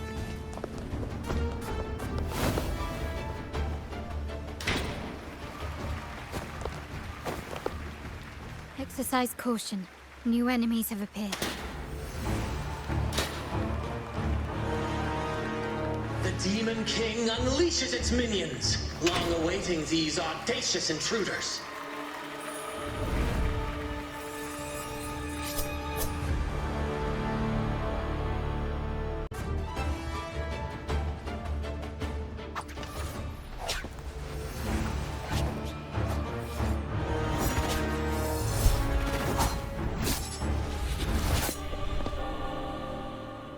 Watch out! Now! A sudden twist unbalanced the heroes. Then at this crucial moment, a mysterious figure enters the fray. A divinity sent emissary? Or a spirit from the shadows, perhaps?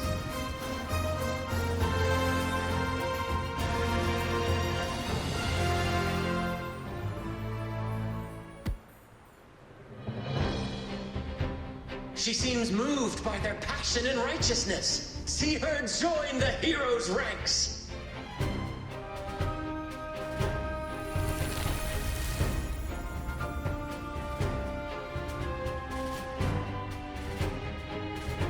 Ah, how delightful.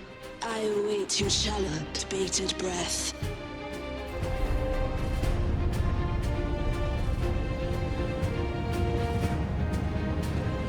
It seems the Demon King anticipated the hero's arrival and has gladly extended an invitation.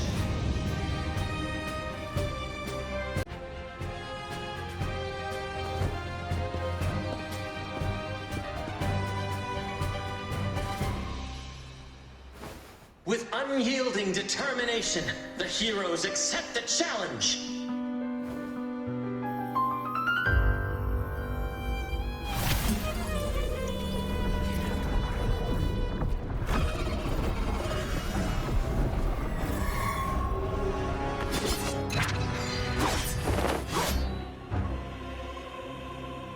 The Demon King reveals itself at last, exposing its hideous visage and sharp fangs.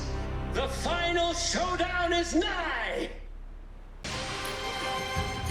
Amidst the clashing swords and the cries of the minions, the heroes face the Demon King. Victory belongs to the righteous and the brave!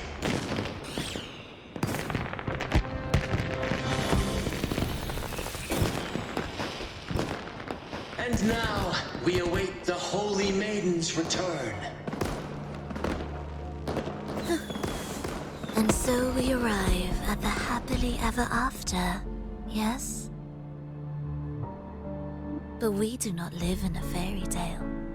There is no playwright to script a happy ending for us. What lies behind the curtain is but a cruel jest, a dark satire.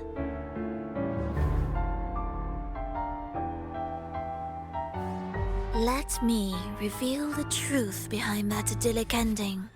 The Holy Maiden has long succumbed to darkness, drawing power from a heretical force and leading her people into depravity. And the minister, having uncovered this truth, has vowed to root out this corruption himself.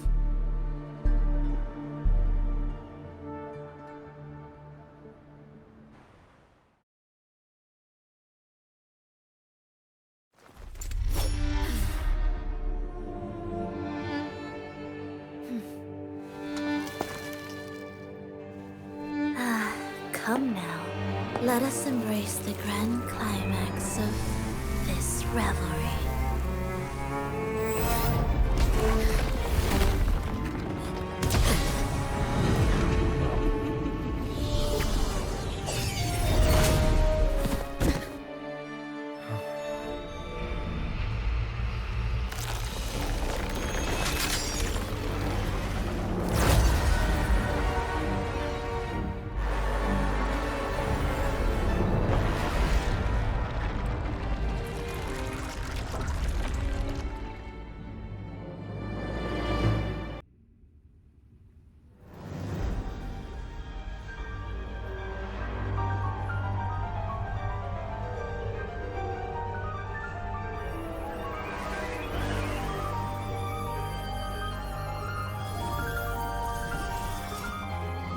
wildcat has sounded thrice, and the hedgehog four. The peculiar bird sings. The moment is upon us. O benevolent sorceress of realms unknown, I summon you. Grant us the just prophecy, and may fate favor us all.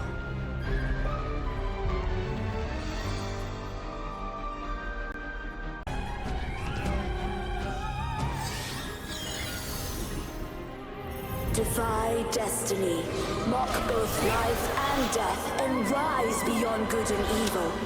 Abandon all doubt, and grasp at unreachable hopes. Now, hear the third and final prophecy. Pleasure born of violence shall end in violence.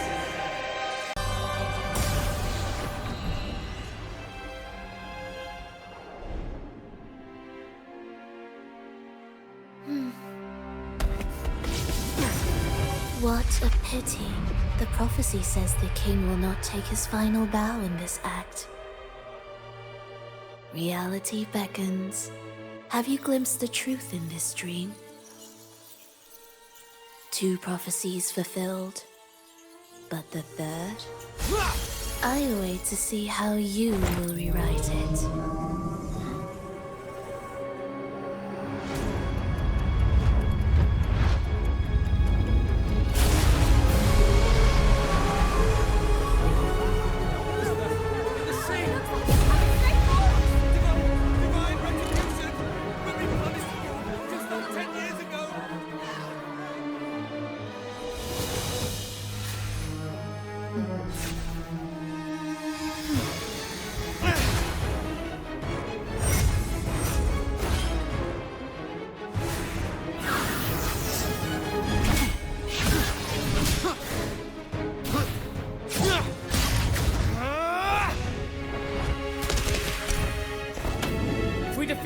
We can set the Cetus free!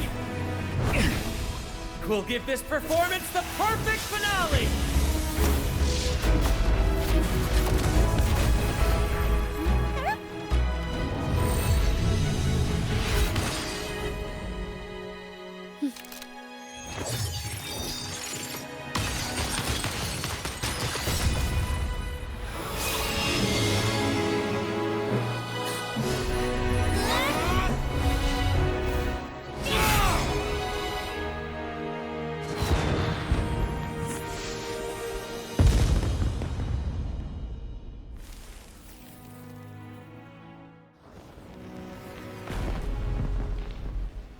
Splendid performance.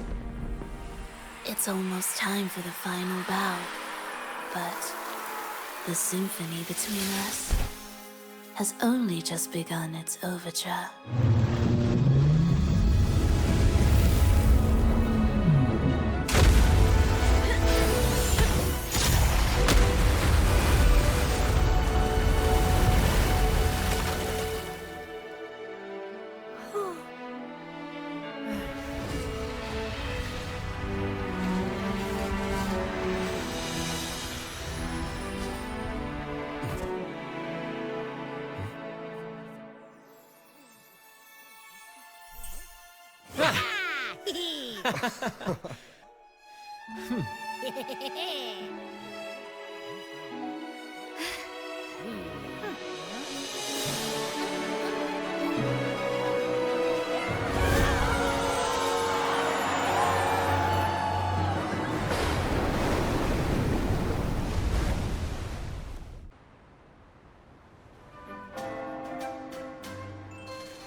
You should take center stage for the final bow.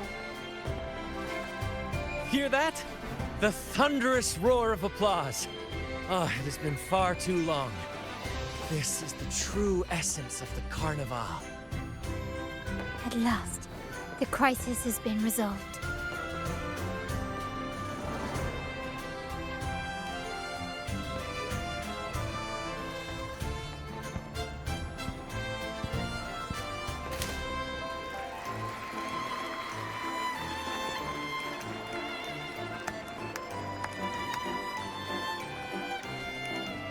Lord Arbiter, I have heard thy call.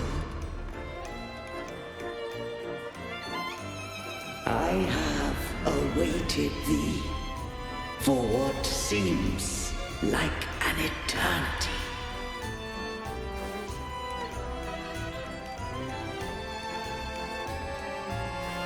Lord Arbiter, I am ensnared. Beyond the clouds and among the stars, thou shalt find an inverted tower suspended in the sky. I am there, watching over Solaris from above. The lost doth wander briefly amongst thy kind. Seek her out. She, too, doth move within the fold.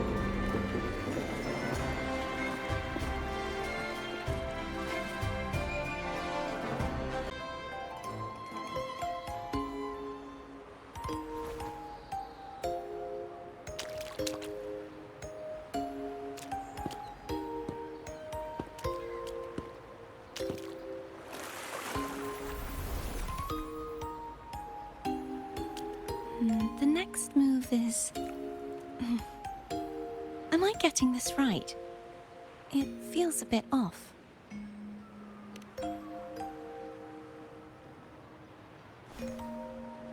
You are... No, never mind. Anyway, your performance was splendid.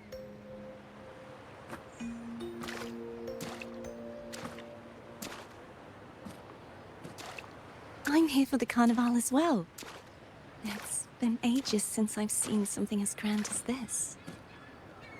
I love hearing the laughter and cheers of a crowd, no matter the occasion. Kind stranger, could you show me those final steps from your curtain call?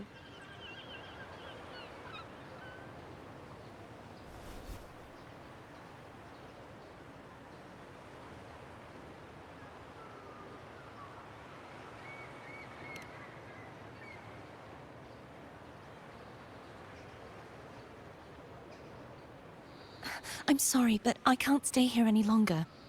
I must return.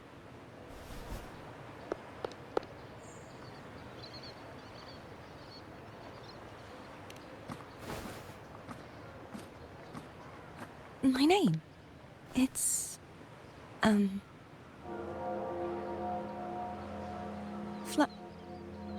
No. I'm Cartothea. Yes, that's right. Cartothea. Farewell, Laureate. I hope that someday I might stand on stage with your troupe. Are you all right?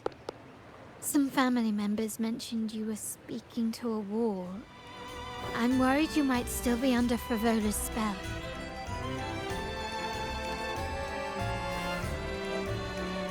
See who? Are you truly all right?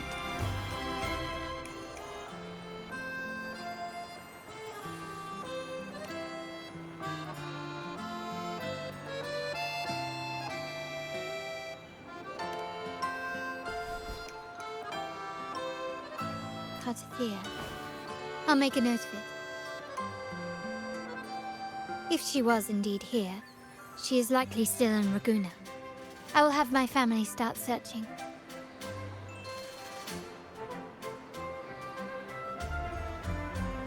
There's still many unresolved questions regarding the Order and the Sentinel. We need time to sort through what we've gathered. Rushing into action now might only alert the Order's spies and disrupt what we've worked so hard to protect. You're right. Cartothea. I will have my family find out more about her. If we find out anything, I'll contact you, and we can discuss our next steps together. Until then, as you suggested. Let's keep this carnival going.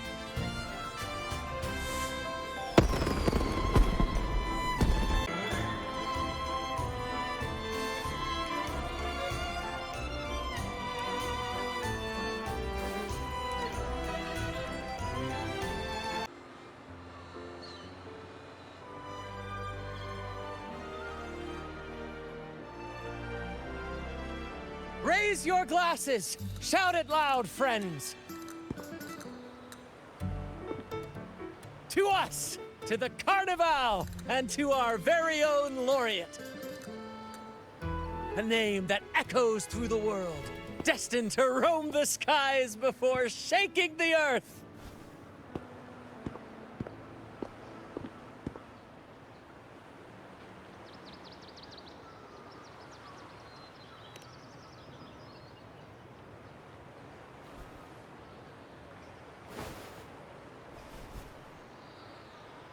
Don't be fooled by how he looks. Brant is already deep in his cups, drunk as a skunk.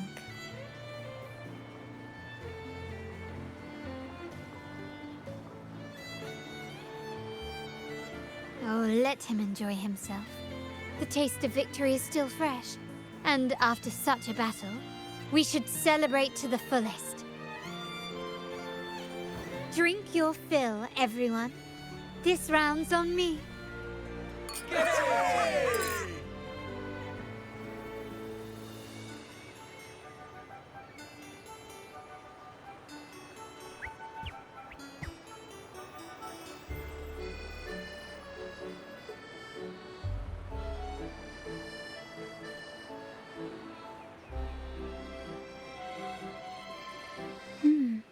I see someone's been eavesdropping.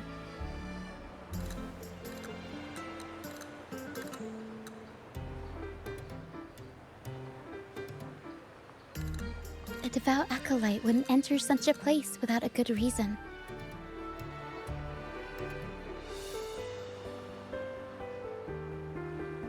The Montelli family is known for its hospitality, but freeloaders will not find us so welcoming.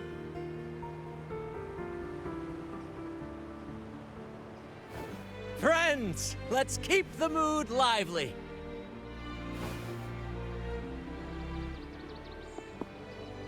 Come, let's discuss the information we've gathered so far.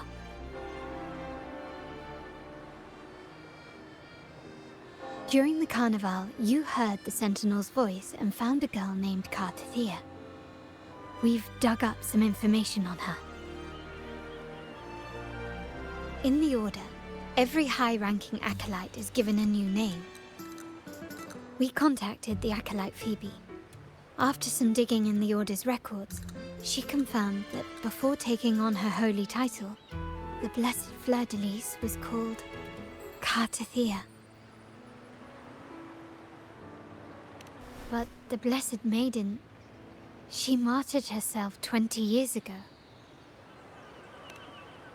The family will uncover the truth. The only remaining clue is the inverted tower you mentioned hearing about from the Sentinel. But even that feels elusive. Judging by your expression, you must have discovered something new, right? Do you recall what we learned from the stained glass in the tower ruins? There were two divinities at the dawn of Renacita. If one refers to the Sentinel, then the other, who could stand alongside them, might be the Threnodian. The two are undoubtedly linked, so uncovering one could lead us to the other. Remember Gilberto from the Physalia family? It took a lot to get him to talk, but we finally got some information from him. As he tells it, the Physalia family's long-revered deity is none other than Leviathan, the Threnodian from the sea's depths. It's hard to believe, I know. But recent events have only reinforced what we discovered from the stained glass. The Physalia family has been on this island since the founding of Renacita. So their worship of the Threnodian may have persisted for centuries.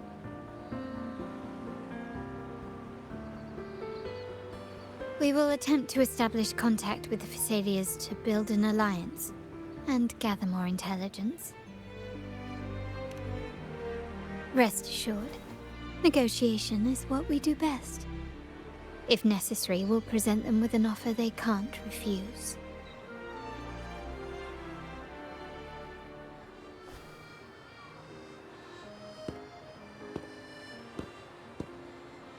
Excuse me for the interruption. Greetings, esteemed guest. The Primus wishes to invite you for a conversation at the Cathedral of Mercury. Would you be so inclined? How curious. Since when has the Primus become so interested in social calls? It could very well be a trap. I'm merely conveying the Primus's invitation. The choice is yours.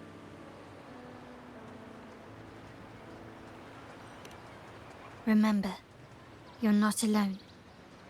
If anything happens, just let us know. Very well. Please follow me to the Cathedral of Mercury.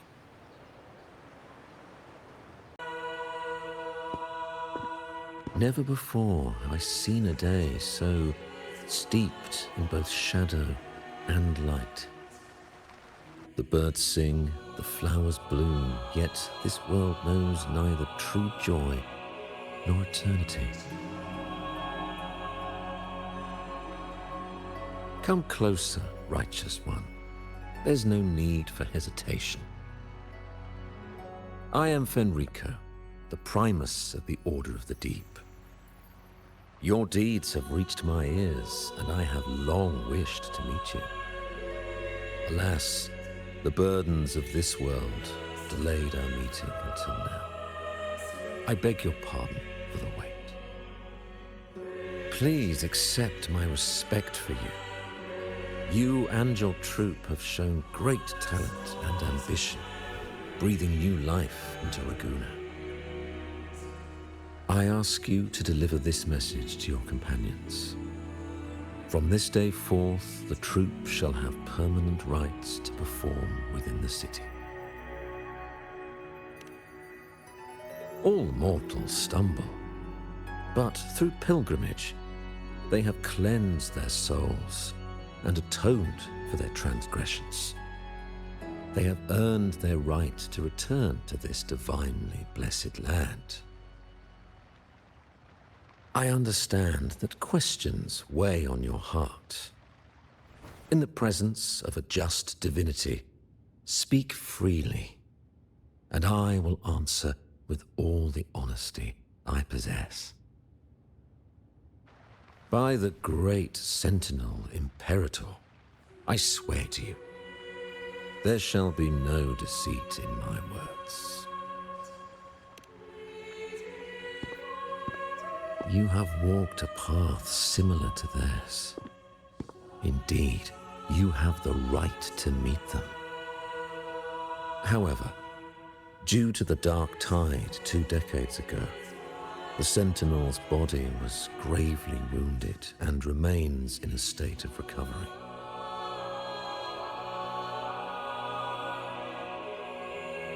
If you wish to meet them, I will convey your request. I see the thirst for truth in your eyes. It is clear that doubts still linger in your heart.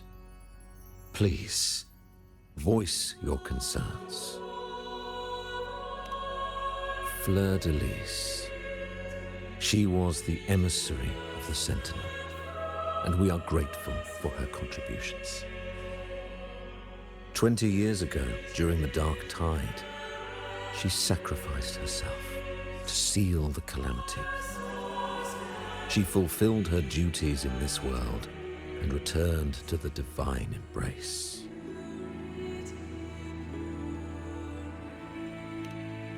Do you know how the Dark Tide came into being? In Renacita, wars were waged in the name of faith, tearing apart the Sentinel as our faith divided, weakening their divine power The dark tide's true essence is the divine blood shed from the Sentinel's wounds. That tragic past left deep scars, and with their divine power drained, they could not prevent the dark tide's surge 20 years ago. The Blessed Maiden chose to martyr herself. She once again resonated with the Sentinel and, through her sacrifice, restored some of their divine power, bringing an end to the dark tide. Yet, the Sentinel remains in a state of healing and still requires a mortal representative. Following the Blessed Maiden's departure, I was granted new authority to cleanse the aftermath of the dark tide. I received the divinity's blessing and became the new Enlightened One. By their will, I fulfill the tasks left unfinished in this world.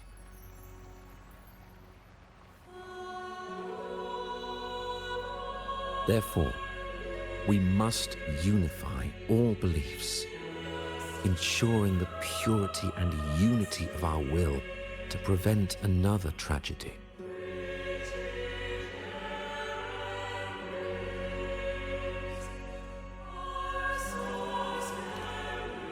He said she once again resonated with the Sentinel. Was that really a second resonance awakening? Sentinel Jue had a trial with Genshi, but my permission was needed to transfer the Sentinel's power.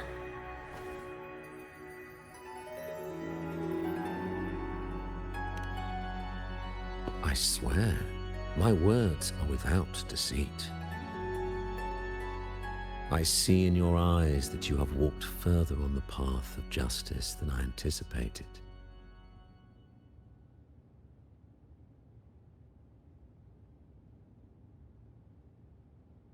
Oh, dear Sentinel, please forgive my transgressions.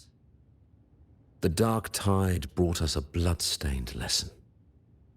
To keep our people from faltering, I bound myself to silence, locking away what I witnessed on that fateful day. Fleur-de-Lis, the unrighteous, deceived us all. She was not the Blessed Maiden chosen by the Sentinel. The true Maiden has yet to reveal herself.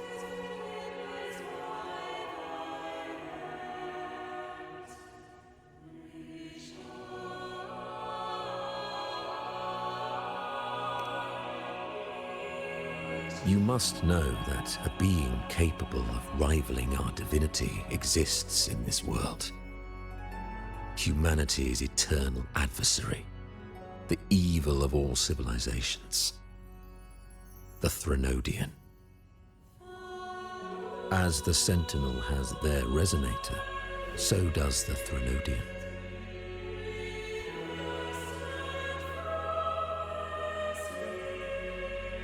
Fleur-de-Lis was shaped, both body and spirit, by our ancient enemy. Her actions were intended to plunge this city into fear and chaos. This is the truth I witnessed. Fleur-de-Lis was the Threnodian's resonator.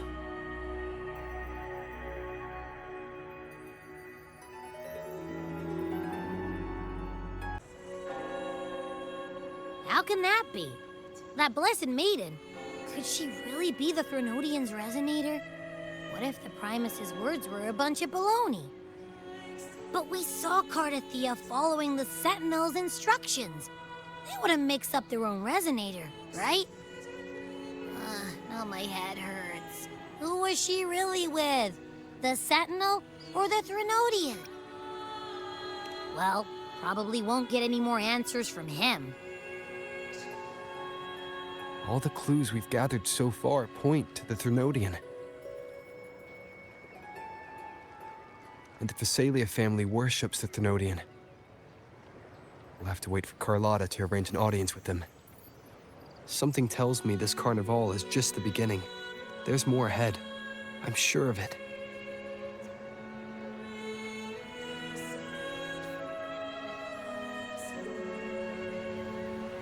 Frolova, you do have a knack for indulging in pointless little chores.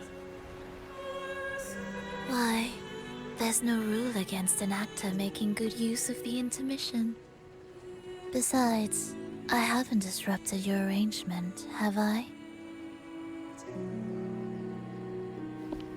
The one from a faraway land who discerns the truth dares to raise their sword against the divine.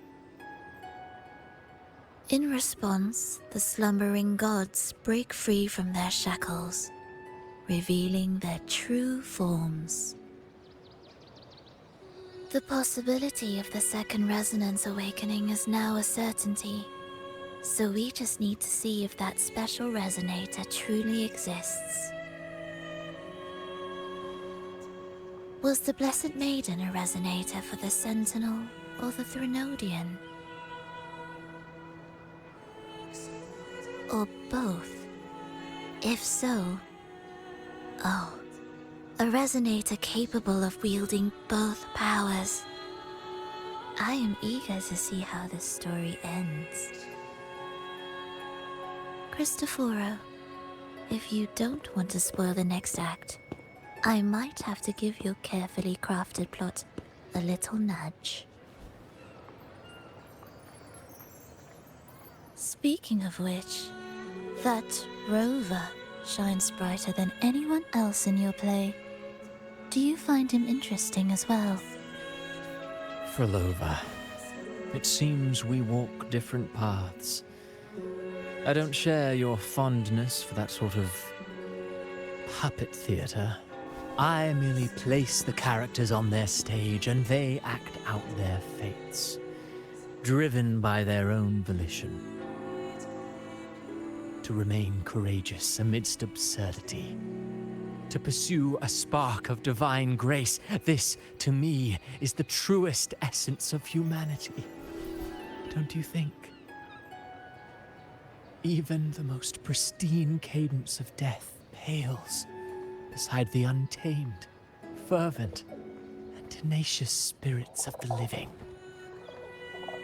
In their journey, they resolutely overcome all obstacles. They pursue, they tear, they burn, simply because they desire to.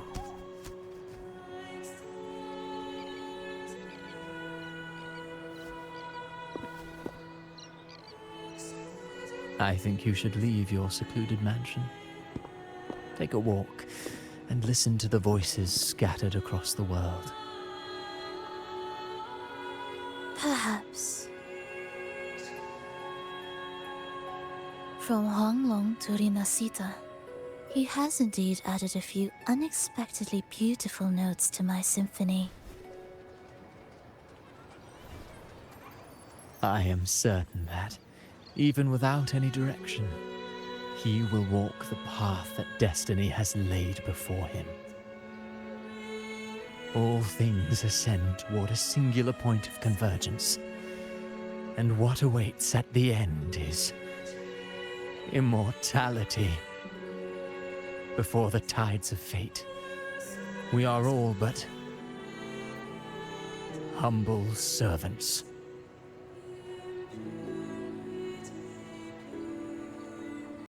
The real Blessed Maiden is dead.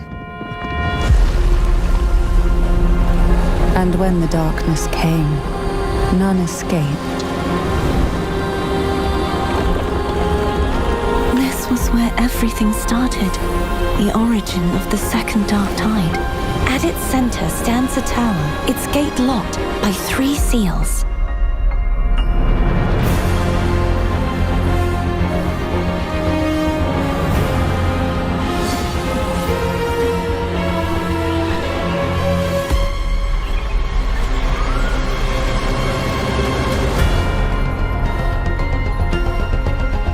Now, the answers we seek lie in the depths of fierce undercurrents.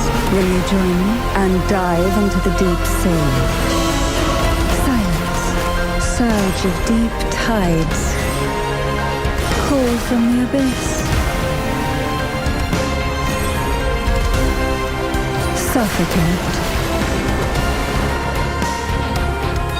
Sleep in the whispers of silence. Cantarella Phasalia, 36th matriarch of the Phasalia family. I'm pleased to make your acquaintance. Their past and future intertwine, and Phasalia's ancient secrets cling to the cracks of time like grotesque scabs. Ensnared? Does that mean behind the seals This is the Sword of Divinity, and who can wield the Sword of Divinity but a blessed maiden? Again, I failed. I'm sorry. Both you and I were cursed to be mere playthings of the Threnodian. The one blessed by the dark tide shall return to us.